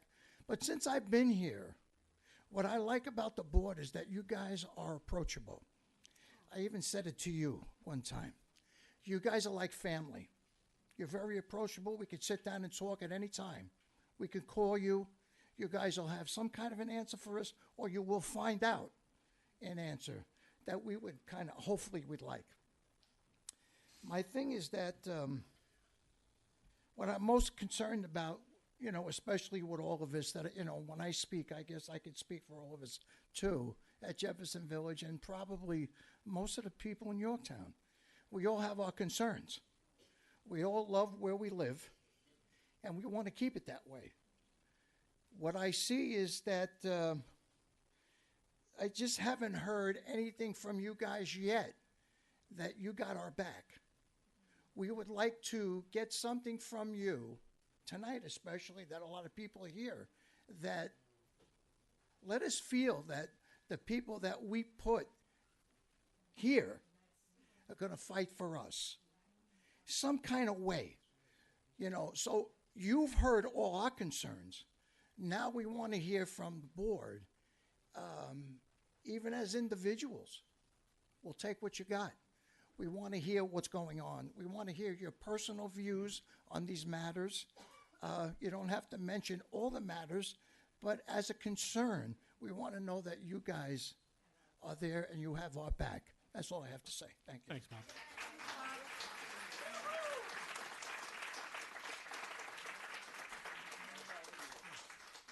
Anyone else for courtesy of the floor? I know we had a motion from Sergio. Who had the second? Second. All in favor? Aye. All right, so from a time point of view, there are probably a couple things I might ask our attorney to address and possibly John Tegeter. I'll address the majority. If anyone has any questions, I know my phone rings off the hook, although not the last 2 days because our phone service was down. And I didn't plan it.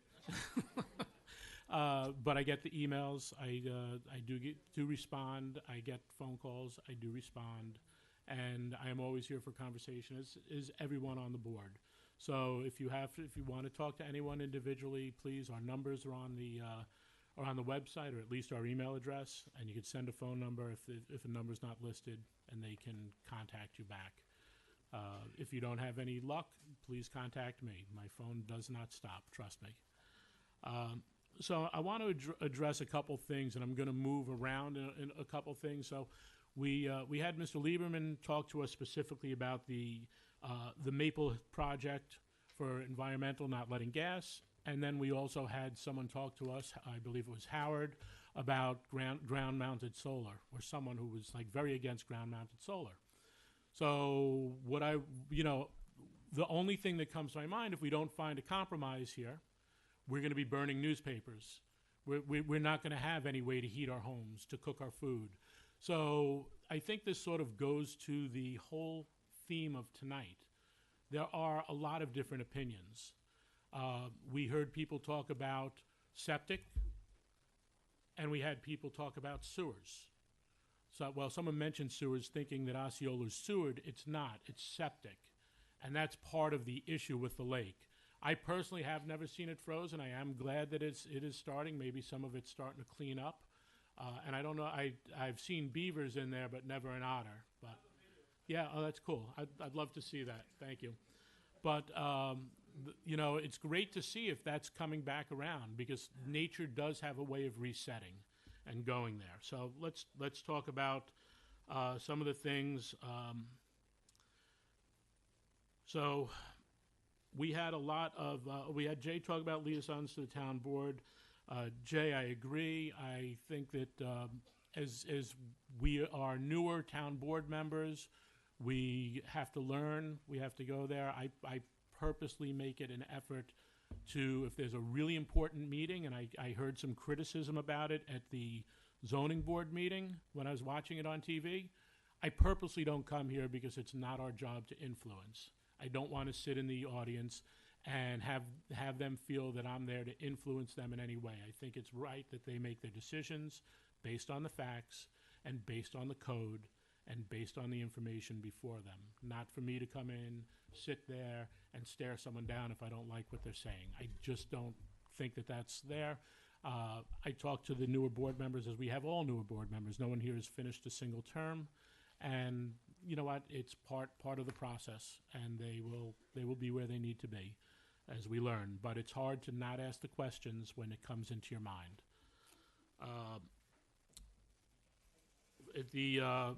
There was talk about the waste transfer. A lot of that,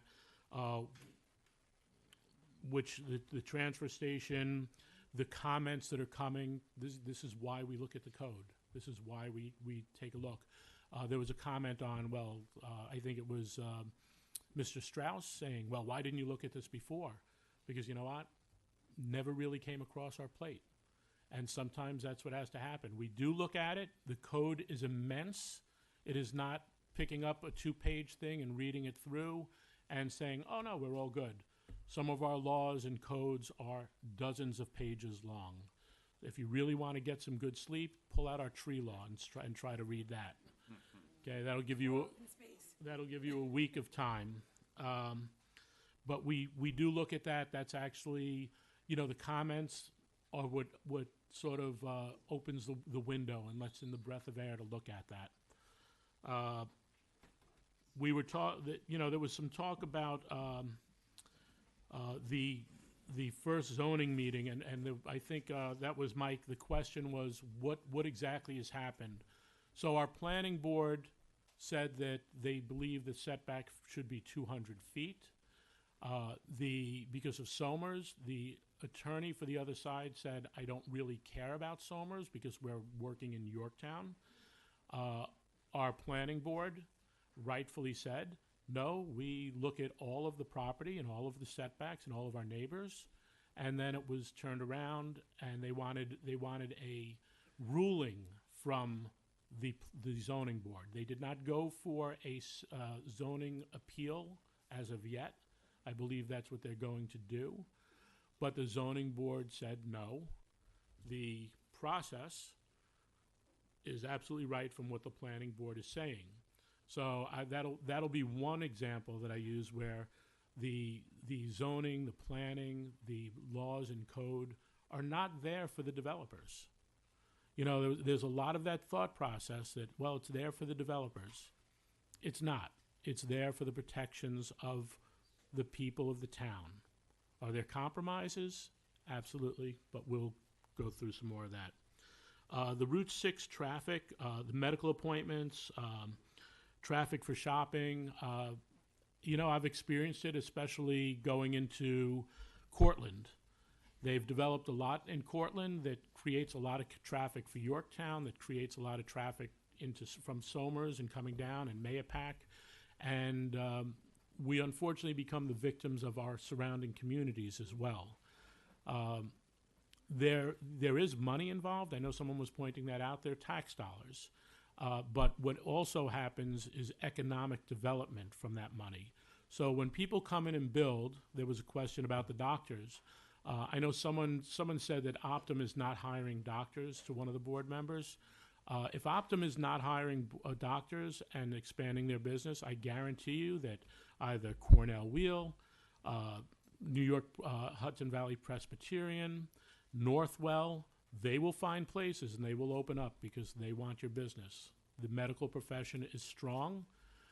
As Patrick likes to point out, where are all these doctors going to go? People are going to med school. They're coming out. They're either going to open their own practice or they're going to go to the bigger people. So I'm sure that, so there's a thing called critical mass, and it's needed for stores to survive, and it's needed for doctors to come in and do their offices and their buildings.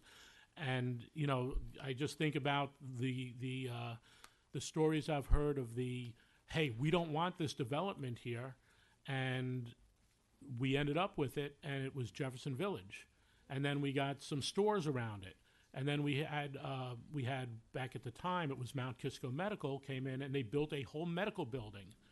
So that critical mass is one of the things that we need to look at for the town as a whole. And I know there are a lot, you know, we don't want the things in our backyard, but there are purposes to look at things and to make sure that we do our job for every resident of the town. And we definitely look at that. We go to the village often. You guys know, you see us. We respect the opinions. We also need to hear those other things out there. There was a lot of talk about water retention, and there was a question about Chuck Schumer's money that went over to Peekskill. That was you, Jack? Yeah. So unfortunately, we have applied many times for these grants, and for the most time, we get shut down because of the economics of Yorktown. Quite simple. They say you are not, you're not qualified due to the economic points.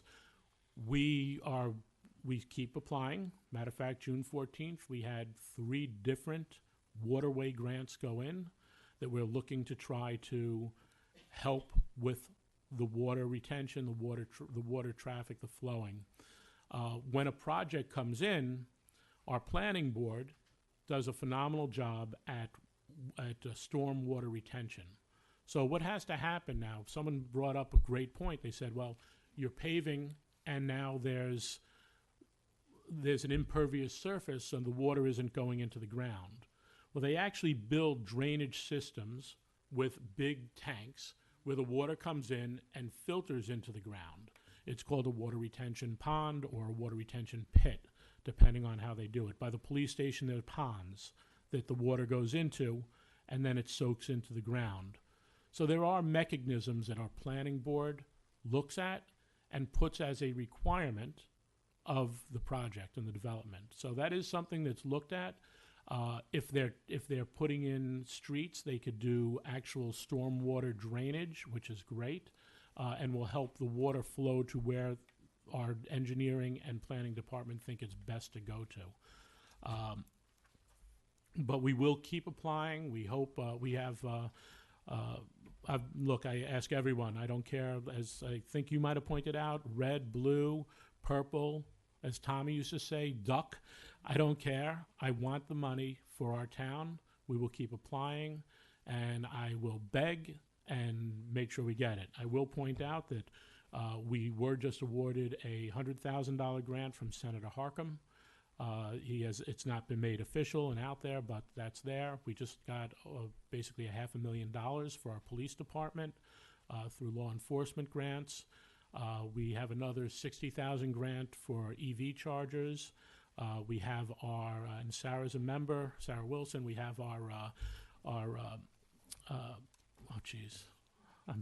thank you, Sarah. You can shout it for me because I'm too tired right now. Climate Smart Community Task Force, thank you. Climate Smart Community Task Force has been working with a lot of projects for me. Solarization of our buildings, not on the ground. How we could become more ecologically friendly in the buildings. And, you know, we will keep trying and we will keep moving. And at least on those, a lot of those are not income-based. They are more based on what are you doing for the environment. And that's a great thing. And we will take that money and put it to work, put it to use for the town, and try to assist everyone. Not everyone has an electric vehicle, but I know there are people in this room that do, and it would be great to have some charging stations. So we will keep moving with that. For the Ericksons, I'm going to ask Adam if you can get back to them on that email and give them the questions. I do know Mr. Tegater, was it 7 meetings over the Homeland Towers? Yes. Yeah, so there were at least 7 meetings where Homeland Towers had come out. I know that there's been communication issues, and I know that sometimes we don't see the agenda or see it in time, and we miss it, and we are trying. There's once again a process, and the town cannot say no right off the bat for the sake of saying no.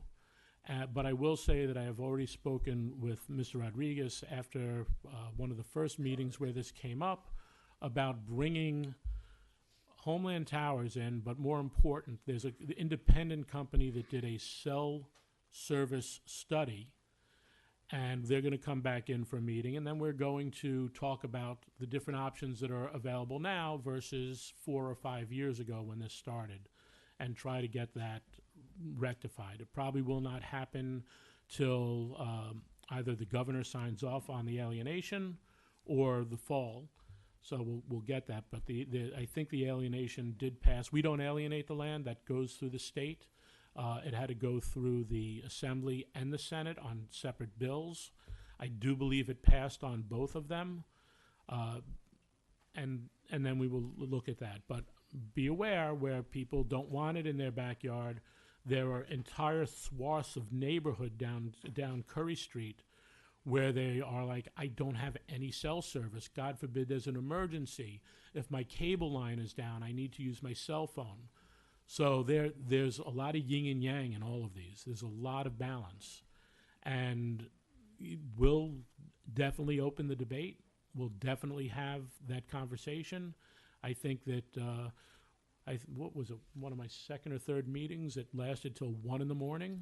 We believe in it. We will do what we need to do to have that conversation, and we won't throw anyone out. I had Tom in the back telling me he ran out of tape. He couldn't, what am I going to do? But you know what? It's more important. We're here, we hear it, and we move. And that's always been how I've been on the board. That is always how I will be.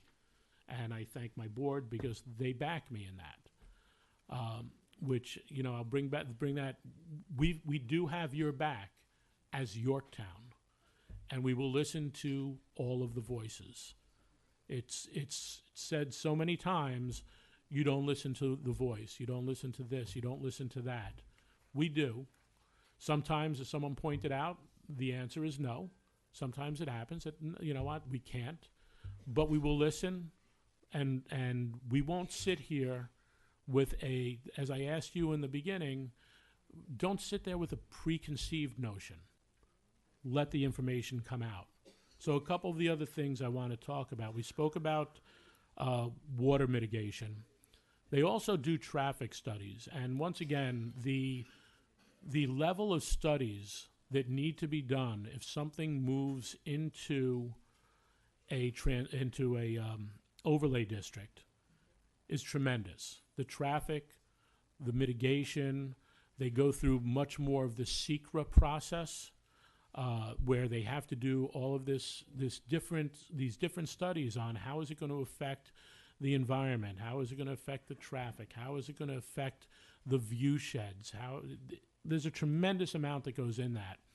I guarantee you that no developer would really want to go under that microscope because it is a big microscope. And we get complaints about it all the time. And, the answer, quite frankly, is if it needs to be done, get it done.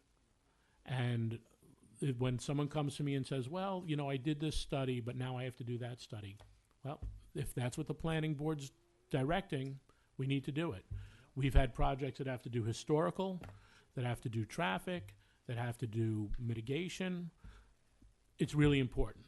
And once again, I don't get involved to point them in that direction other than say, guys, gals, do your best and do your best for the town and make sure that it's looked at properly.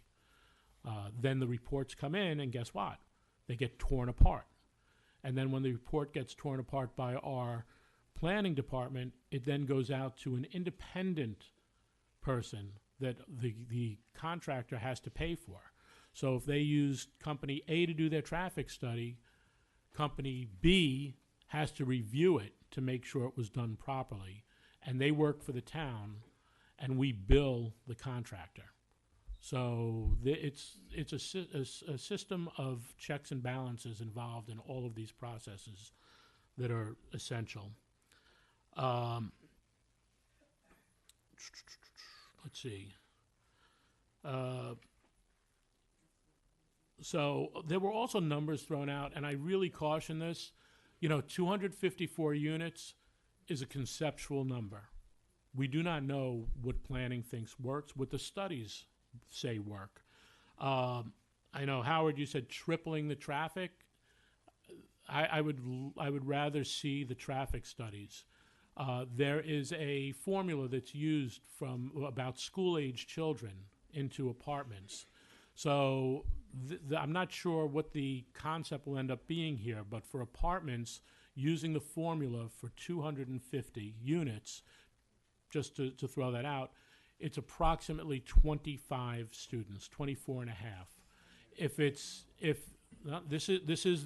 is Rutgers University. It's a study done on many levels. Now, if it goes to townhouses, that number comes up quite a bit. It actually triples to about 75. But 75 students over 12 grades is not enough to push the tax. And just so you know, the school tax works similar to our tax. They have a tax levy, and the tax levy, let's use even numbers. Say you have a $100 tax levy and 100 people paying into that tax levy. It's $1 a person. If you add 50 people, you now have 150 people paying that $100 tax levy. It's not like the school does not have the option to just say, hey, I think we want to raise our taxes X amount. They have a cap. They have to stay within the cap, and they also have to go for a vote. Now, if you vote down a school board budget twice, they now cannot raise their cap at all. They can't stay under the cap. They can't raise their budget at all. So it actually, the theory of, hey, this is going to add, hundreds of kids into our school, and it's going to raise our taxes. These projects, and once again, this is a balance. Someone mentioned the money coming in. These projects actually bring money into the tax coffers, which help lighten the burden for everyone. So once again, it is something we need to think about. It's part of the formula that we look at. Rocco, I'm sorry, we can't. If you want to have a conversation with me, and we do think about all the other issues, I know, but it's part of the balancing act. It's yeah. So we also have so Osceola. There are no sewers there. It is septic, and that's part of the pollution issue, and also. The storm in July, actually, Tom and I were out at 5 a.m. driving around. That was a 100-year flood, so it may even been more. The golf course was actually designed as a floodplain. When Tom and I drove by there in the morning, it was up to the clubhouse. When we drove by there in the afternoon, it had already receded a little bit, and they actually opened the following day because all of the water did what it was supposed to. It went through the flood zone and it left. Charlie, I also need to tell you I've been to a meeting with, I want to say, Village 9, and I've walked behind Village 10. I think that's where the sinkhole is. In the rain with Dan Ciarcia, our engineer. I didn't bother calling you. Tommy taught me well on that, though. We've been there. There's some issues up on the top of the street. We've been talking with Liz Talbert's mom, who lives there. She's pointed out that there's a gentleman who used to work for one of the water departments down county. I need to get around with him and Dan, and we're going to pull out all the maps and look what's affecting in that area. But there are pipes that have collapsed. Some of the water drainage issues could be internal, is my point. Behind, I want to say it was Village 9, there was a pipe collapse, a sinkhole where it collapsed, which is causing a clog. We were able to see the water, because we were there during a storm, backing up where the pipe was stuck, and that water comes up and it stops flowing the right way, and it'll start to flood out and erode. So I think that it's already planned for repair, so that should actually alleviate that problem. But the town of Yorktown cannot go into Jefferson Village. We cannot go on to the question came up on the lake. If there's ownership of that lakefront property that's private ownership, we can't touch it. It's illegal for us to do that. It's a gift of public funds. We're not allowed in there. Now, some of the exit points, I know Sergio and Matt had a pretty scary Facebook video where they were clearing it out and almost got washed away in hip waders, trying to get that. There's limits to what can be done, but Juan, I recommend you try to talk with Dave about where that is, if that's a culvert that is part of our responsibility. Can I speak? You can. If Briefly?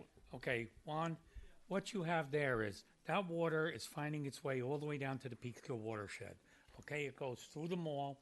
I've been on the phone every single day for 2 weeks with my beaver trapper. You've got beavers at the mall's culvert. You've got beavers at the garbage crate that is currently open, but only about a quarter. The state owns where it comes under Route 6. The stream that goes to that area where the state owns is owned by Montrose Management, who built Jefferson Village. So to Ed's point, that's the gist of it. And all the way down the stream, nothing's ever been dredged. So all you're getting is silt. So what used to be this deep is now this deep. Hence, you're not getting as much flow, and everything's backing up. We can't. We can't Dave. take questions. Dave, can you talk with Juan offline? Yep. Yeah, give me a Juan, call speak at the to him at office. the end. Thank you. We're sorry we can't have a back and forth. Thank you. So, Bob, where's Bob? From Yonkers. I moved. Okay, well, Bob, I moved up from Yonkers too, and I think I made a good decision as well. He left. Okay. Let's see. Dan Strauss, I know I already mentioned the solar versus gas, perfect example of where we need our balance. Also, we do not ask any town employee to go through your garbage, so there would be no way of them knowing there was paint inside of a black bag, especially because the employees that do the trash service are not even hired by the town. It is unfortunate when it happens. I will tell you, I know a lot of people who do not know you're not supposed to throw that paint in there. So I don't think it's someone who said, I don't care, and threw it in there. I think it's an honest mistake, and it's unfortunate that it was especially on a newly paved road. And you know what? We'll get it sealed. It'll get cleaned up. But hopefully by next year we have that program in place where they do the paint pickup, and it's no longer a problem. I already addressed the zone change and how we do not tear apart the code. That's actually a company that we will have do it, and we're already planning on. So we're moving there. Dwayne. You're absolutely right about, why do you vote? It's a way of life up here, and there are a lot of concerns in the way of life. Having proper infrastructure, not having our taxes go through the roof, being able to afford our police, being able to. Pretty soon, we're going to have to make an investment in EMS. We need to look at these and look at them hard. And I've sat up here since I've had to take over for Tom, and I've spoken about this because Tom and I were speaking about it last year. We're going to have hard decisions to make this year in the budget and what we do, and we've been getting projects done and trying to alleviate what has to be done next year. And we will keep looking at it. We'll keep doing our job.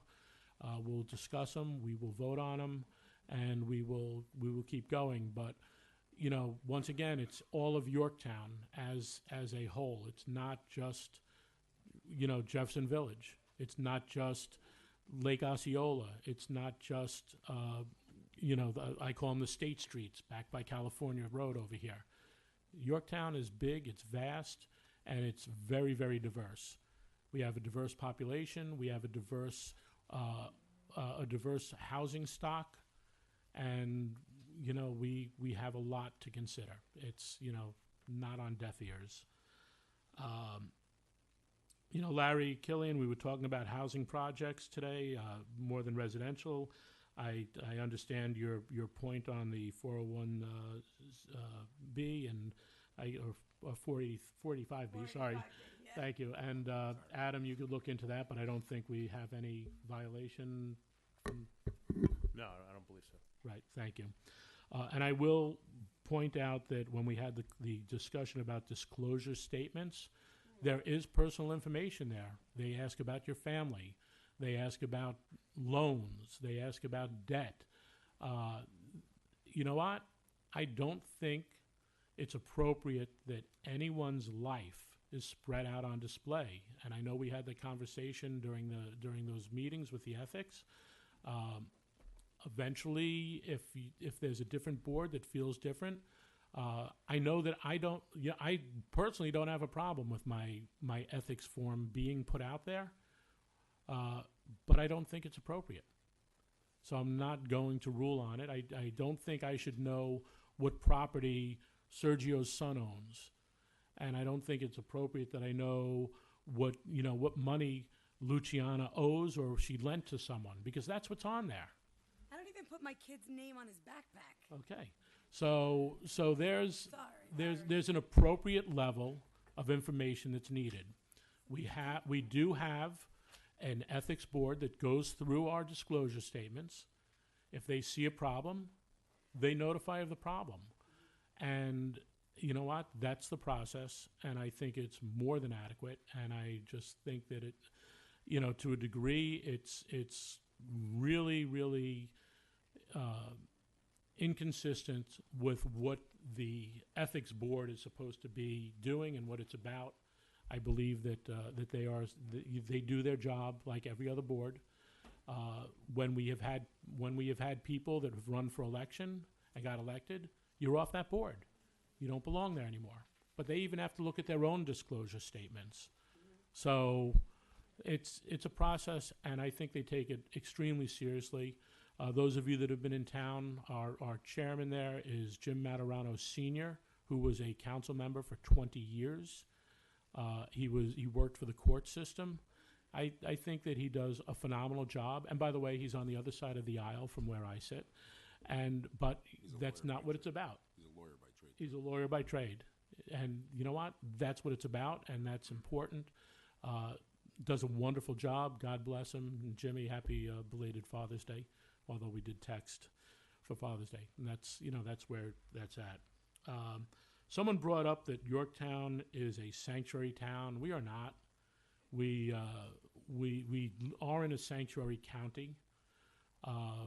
That's just the way it is right now. Hopefully people are learning their lessons, because Tom and I on the board back in 2018 or 19 requested the county think about the decision to be a sanctuary. I think it's proven that we were right. A lot of the points we brought out are coming true today, and hopefully New York thinks about it, because our tax dollars are working not for our veterans, not for our seniors, not for our kids, but from people who have just crossed the border, who have not contributed to our country. And I don't find that appropriate. So, and finally, there was some talk about, and Joanne, I think it might have been you, Wyant property is only 22 properties. That's okay. No, yeah, but so when the Wyant property first came on, I think they wanted to do 50 or 60 units there. Once again, no? 36? Is that with the apartments? Okay, 36, sorry. So it got knocked down 50% or so, a little more than 50%. That's sort of what the planning board looks at. This is not going to work. This is what we're going to do. We're going to move that way. All right, so I think I have pretty much. I just have a couple of comments when you're done. Well, you know what? Yeah. Okay. So from Dwayne, you know, the things that the money that comes in, and you're right, but it almost sounded, you know, I want to make sure that everyone realizes when money comes into the town, it comes into the town. It's not the town board. I would not be working. I would not be working. Well, you know, it's worth saying. I would not be working the way I work if that were the case. So that money comes in. It goes for roads. We ask for road improvements, like we have over here with Underhill had to do something as part of it. We actually chose that we want to do more because there are lives at risk on that road. I know one of the projects coming in wants to do sewers, and that's pretty worthy. You know, and sewering, anyone from here that lives near or lived near Osceola and then moved to the, not Osceola, I'm sorry, Halleck's Mills, and then moved to the village would know that it could be really hard to get the sewer projects, and it could be really expensive. We're looking for loans, but the project now has gone from a $14-15 million project in the 8 years I've been on the board to a $51 million project. So and this is because it's the regulations that are put on us. Hey, you know, if people need to pump, you guys need to pay for the pump. And we want you to have spares for them too. And we want you to do this, and we want you to do that. And the asks and the unfunded mandates that are there drives us up, and then we have to try to figure out a way to either get the money or it goes to the taxpayers. And I can tell you, we would never be able to do a tax district at that price. So we need to get that money to get it done. So if we get someone who's volunteering to add sewering, whether it's 2 or 3 streets or a whole area, that's a very valuable thing for all of Yorktown. And we look at that's once again part of the balance. And the other thing, it helps these things coming in help our taxes. They bring money into the tax pool, which, you know, think of it as a pie. Your slice of taxes becomes a little smaller the more there is. And that's a really, really important aspect from there. Okay, so Julia. Okay, well, thank you. I mean, I think you covered everything there. So I just had a couple of comments about the cell tower and my comments from the planning board. I did misunderstand where it came from. There was a meeting in 2021 where there was a study that was held, and the towns that were in the study were Yorktown, Somers, Lewisboro, North Salem, Pound Ridge, Bedford, and Mount Kisco. And it was funded not by the federal government, as I originally thought. It was funded by Westchester County, okay? And they hired Cityscape Consultants, who in 2021 came here and did a presentation. Actually, I just misspoke again. They didn't come here because it was COVID. So the presentation was on Zoom, okay? And they did a whole presentation, and they basically came up with, identified the areas where we have lacking in cell towers, in cellular service, okay? That's where this whole thing was born out of with the cell tower on Granite Springs, all right? What I was trying to explain that day, and to be quite honest, I was confronted trying to go use the restroom by people, you know, because, it's just very disturbing sometimes. But there is a Federal Telecom Act, and in the Federal Telecom Act, it provides for protections for this type of function because they're trying to get cell towers and cell service in all across the country. And we need that kind of stuff, right? We need that for our emergency responders. You know, the top of the cell towers are usually reserved for communications for our emergency responders. That's usually something that we require, okay? Do I think we could charge more for properties and stuff? Yes, and I've said that publicly. But the Federal Telecom Act provides for these protections. For example, I know a lot of people have come to me and they said, well, these cell towers cause cancer. They may very well do that. But if the cell towers are operating in the frequencies that are approved by the federal government, okay, there are different agencies that do that. There's really not a whole lot that we could do to prevent that cell tower from going in based on that argument. These are the types of protections that I'm speaking of. These are the types of protections that I was speaking of when at the planning board meeting. So I did more research. It is Westchester County that funded the research project. Homeland Towers came in. They want to go at that site. Can we try to stop it? Yeah. It's very difficult to do that. They have several lawsuits against other municipalities where there had to be concessions. So we could probably get them to make the cell tower a little shorter, stuff like that. And there are other things that we could do. But again, what I was trying to get across at the planning board meeting was that these things are federally protected. And there is a push for this at the federal level. And that's basically all I was saying. I know there was some comments that liaisons and what liaisons do. I am a liaison on many boards. I am the liaison for the planning board. I'm assuming the comments were directed toward me. The liaison is an intermediary. And I put my heart and soul into this job. And if I need clarity to bring back to the town board, then I will ask a question. And I will not apologize for it. I make no apology for asking several questions the other night about projects that were coming in so I could come to the town board and then there could be clarity on our end. That's why I ask questions. I do that for the town. I do that for the people. I do that for our youth. I do that for the business community. And I will do that for Jefferson Village as well. But I make no apology for asking questions. And I will never apologize for trying to do my job and be more efficient. And if the opinion is that I asked too many questions, then so be it. I will tell you I probably asked, and I'm probably going to get yelled at for this or something at some point.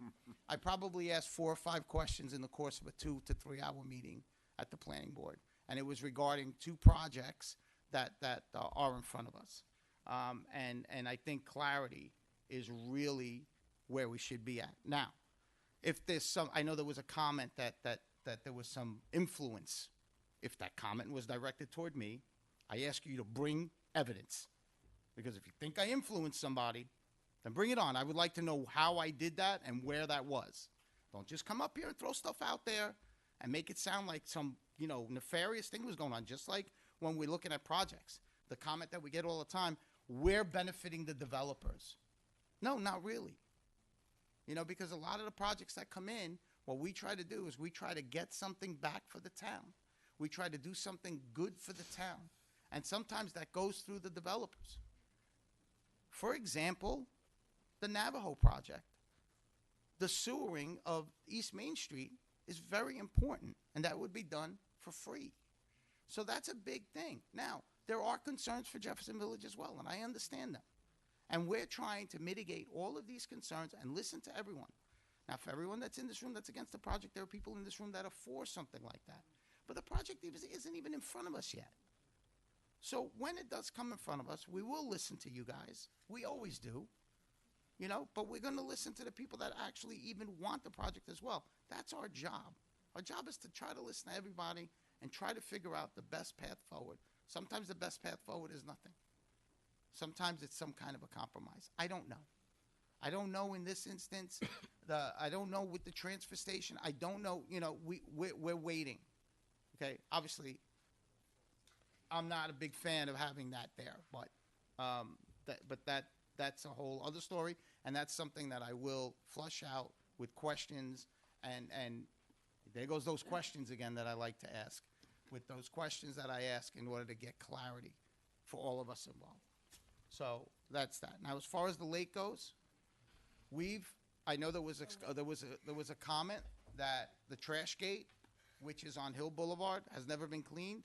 I will tell you that I've been in contact with Dave several times. Dave has been extremely responsive, and he's cleaned that trash gate out a lot. We've even discussed possibly shortening the trash gate. What people don't understand, or what people, I'm not saying you don't understand. What's that? Let him talk on it. What people don't realize is that there is a 4-inch sewer main that runs right under that bridge on Hill Boulevard. And that's why the trash gate was put there, because we don't want something hitting the sewer main and then getting sewage into the watershed. So that's why that's there, but that has been a big discussion. And you know, I myself was with Matt, as the supervisor pointed out. We were in the Route 6 culvert, which was state-owned. We got yelled at by the state because we weren't supposed to be in there, and we were clearing out debris and stuff to try to get it to drain. Dave has been constantly, I've been working with him constantly over the last few years, and he's not dredged, but he's cleared out culverts, the one on Lee Boulevard, just to try to get some relief, you know, for you guys at Jefferson Village and for Lake Osceola. So the problem's not being ignored. We've been actually actively working on it, but it's very complex. It involves different, who owns this? The mall owns where Dave was speaking about the beavers.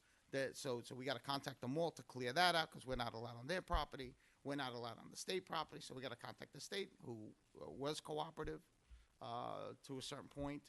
So there's a lot of stuff, you know, that goes on that you guys don't see, but we are actively, you know, we care about the whole community, and we are actively trying to fix things. Thank you. Dave, did you want to address? Did you want to address anything with the waterway, or was that all taken care of now? No, I think we spoke to that. Like I said, we have beaver issues out there, and we're addressing them. And to your point, you know, you had come with the revelation that apparently at one point the town took possession of that culvert on the cut through to the mall. So we've had our beaver person there as well. Excuse me, ladies and gentlemen. Beaver. Thank you. That's Beaver all. person. Used to be a tiger. Dave, can you address? I didn't address Maura's issue because I think Yes, that the traffic so study we was, did, and we came up with the same 7 proposals that existed prior to the traffic study. Basically, dead end, making it a one-way. The ideal scenario would be make it a one-way from 202 down to Ridge Street.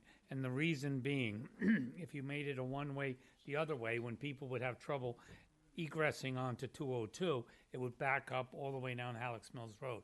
Whereby Ridge Street, it's not as difficult to get out there because of the traffic lights at 35 and 202. So actually, I'm glad you brought it up because, believe it or not, it crossed my mind a couple of months ago, and I said, you know, I ought to just put a letter in everybody's mailbox and say, these are the 3 options.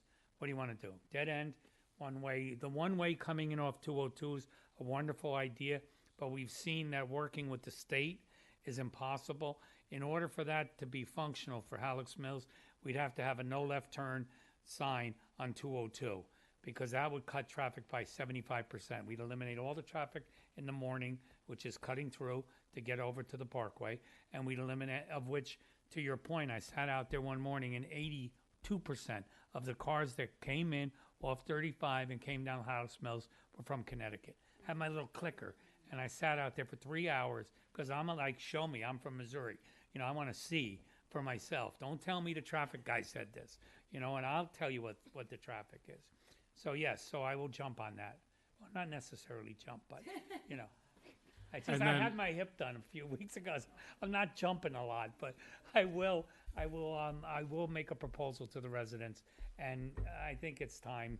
You know, it's been forever that's been used as a cut through, and even considering paving Girard Court. I'm looking at Laurel Court and McBride as secondaries, but I'd rather wait until the Wyant development is done because Hamlin is a mess. So that being said, if I was going to, I would have to imagine, I would have to ask the residents on on Halleck's Mill, do you want me to pave this road? Because you know what's going to happen. More people are going to use it, exactly. People are going to go faster, you know. It's sometimes getting a road paved isn't the best thing, you know, inevitably. Well, we could add another speed bump. We what do we have, 4 now, I think, there? No, we have more than 2. So we can't have back and Yes. forth. So I will also say that I'll speak to our traffic officers and ask them to try to do a little more enforcement during the earlier hours and the later hours. So Rush hour. Yep. So we'll reach out to them on that. All right. Okay. Guys good? Adam? I just wanted to say that if anyone else wants to find out more about the Maple Project. There's Microphone, wow. Yeah, I need the microphone. Good one.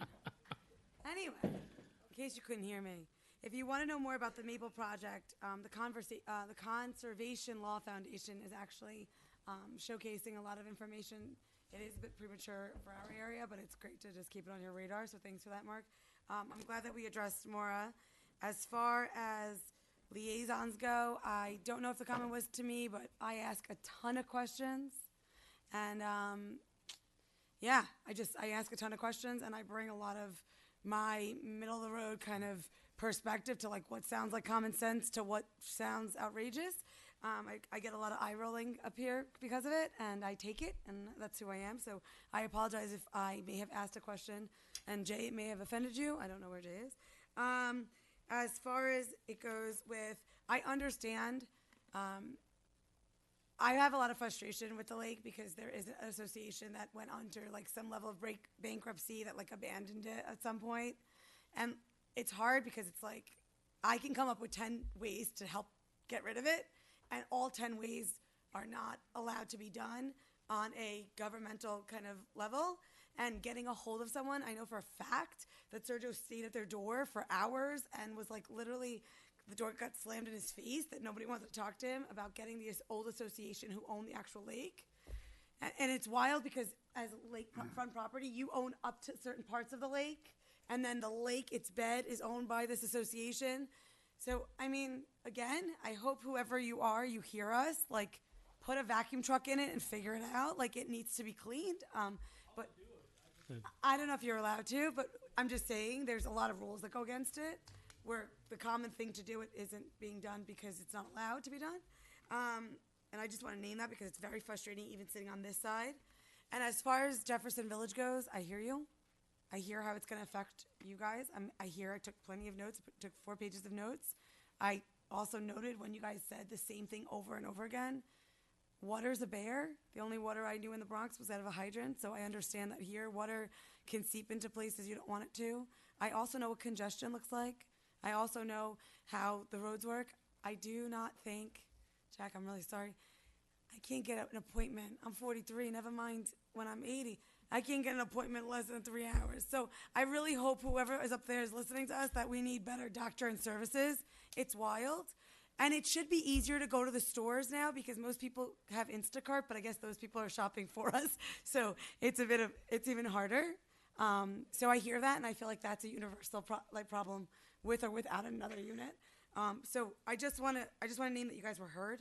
And Larry, I'm sorry. I feel like the ethics board is there to do their jobs, to keep us straight. If I'm going to go and put my stuff out on the web, which I do sometimes and get really eaten up alive, I might use the wrong word or whatnot, then I don't know what the point of the ethics board is. Then I could just have the universe decide if I'm okay or not. So I'm not comfortable with that. And I also like to think that although people like to believe that they're good, all of us have a little bad in us. And I don't think that when people hear the wrong answer or get really offended and hurt, sometimes we react in a very emotional way. And I think we can harm someone. And I'm not here in this seat or even in your seat to harm someone. That's not my intent. And that's not an intent that I'm going to actually keep moving on with promoting. So I just feel like that's an exposure therapy. Thank you. I just have a couple good. Ed, you did a great job, honestly, summarizing all the concerns. You did a great job on that. And then the liaisons are up there. So if Sergio's on the planning board, his job is to come back and articulate as much as he can with the clearest discussion for us to do that. So, you did a great job of doing that. And with Jefferson Village, we heard you guys. I hope that you see us. We are approachable. We enjoy a discussion. I sat with Jack for a good 10, 15 minutes the other day. I'm just going to tell you how I feel. And it was good.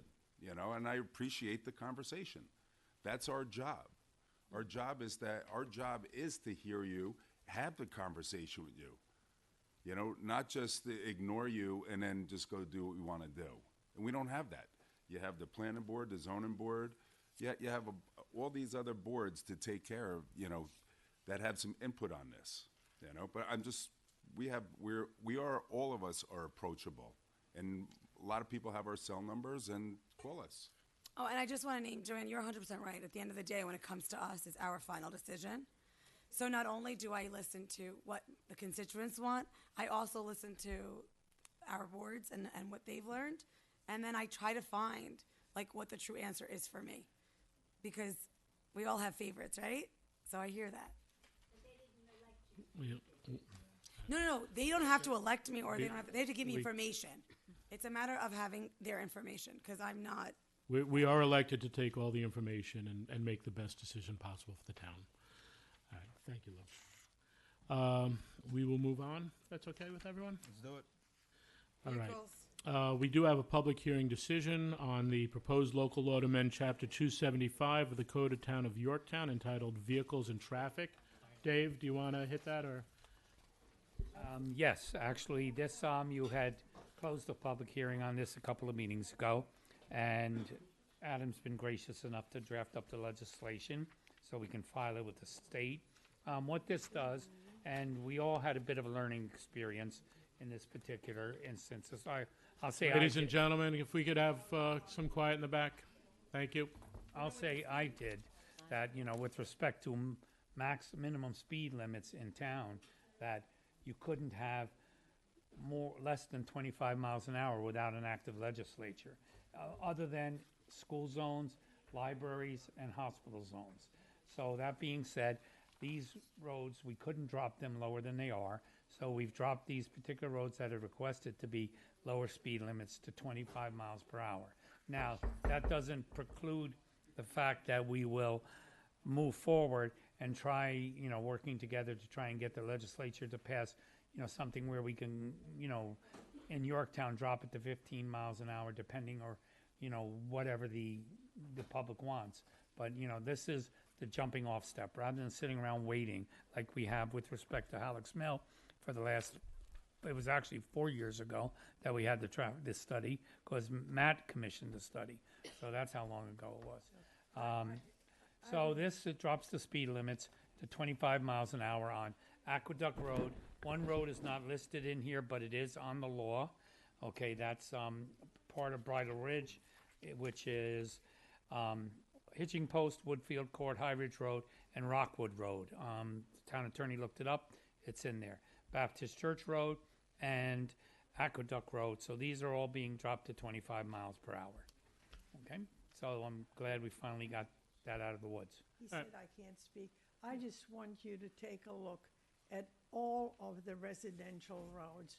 Other communities, all the residential roads, Katona, 25 miles per hour. Like Halleck's Mill should be 25 miles per hour. Ridge Street should be 25 miles per hour. People zoom up that road if you're going up and trying to avoid the 202 traffic to get over to Route 6. So I think that there should be a total study about keeping our residential streets and areas residential. We don't need speeders on any of these streets. Agreed.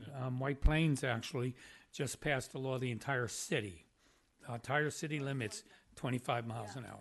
So Dave, we could look at that. Yep, We'll that's take something a look. Thank definitely you. we could look at. Thanks, Maura. So this is a decision, right? Can I have a motion on changing the speed limits and Motion. enacting this? Second? Second. All in favor? Aye. Thank you. All right, so let's now hit the resolutions.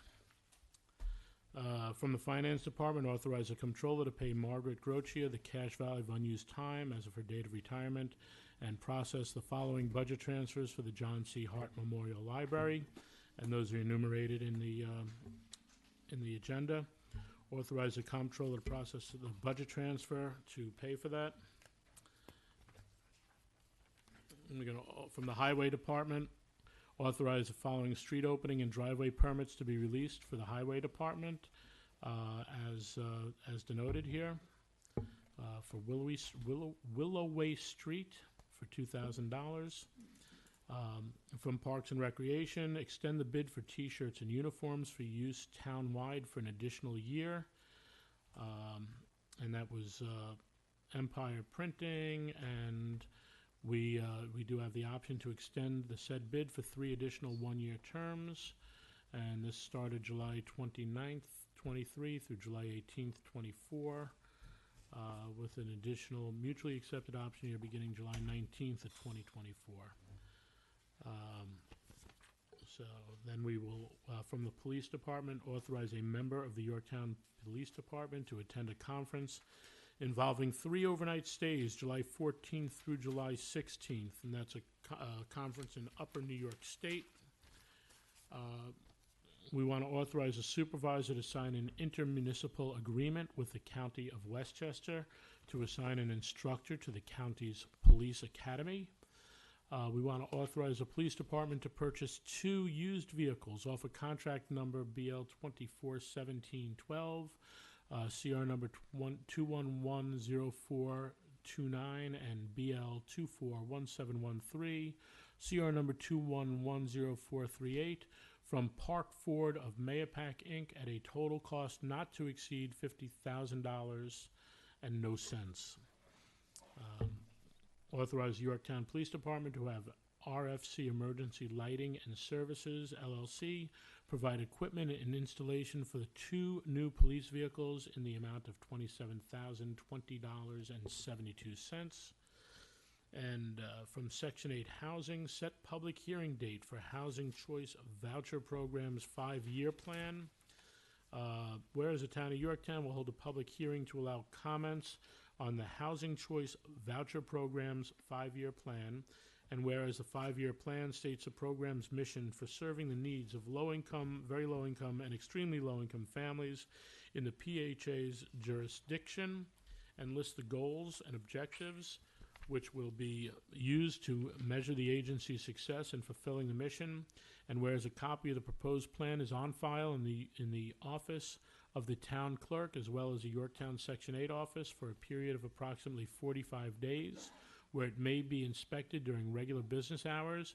It may also be viewed on the town's website at www.yorktownny.org, and whereas the town of Yorktown is committed to equal housing opportunity, the Yorktown Section 8 Housing Voucher Program does not discriminate on the basis of race, color, national origin, religion, creed, disability, familial status, sex, marital status, age, military status, sexual orientation, citizenship, or alienage status, or against victims of domestic violence, sexual abuse, stalking, or human trafficking.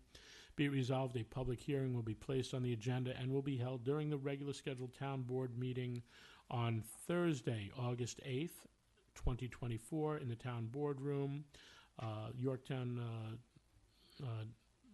Town Hall, located at 363 Underhill Avenue, Yorktown Heights, New York, 10598, and at that time, the town board will consider all comments prior to finalization of their agency plan for submission to HUD on or before September 3rd, 2024. And I'll explain that date change in a moment. To August 8th. From the town clerk, appoint Anna Marie Mandara to probational intermediate clerk in the town clerk's office. Authorize the town clerk to advertise a bid for tree removal services for the highway department. Authorize town board meeting to be rescheduled to Thursday, August 8th, 2024 to the Yorktown due to the Yorktown Police Department National Night Out event scheduled for August 6, 2024. So during National Night Out, we normally cancel. We celebrate with our community and our police with their goal of reaching out into our town and through the citizens and building relationships. So the town board likes to attend that, so we will cancel the August 6th meeting and move that to August 8th.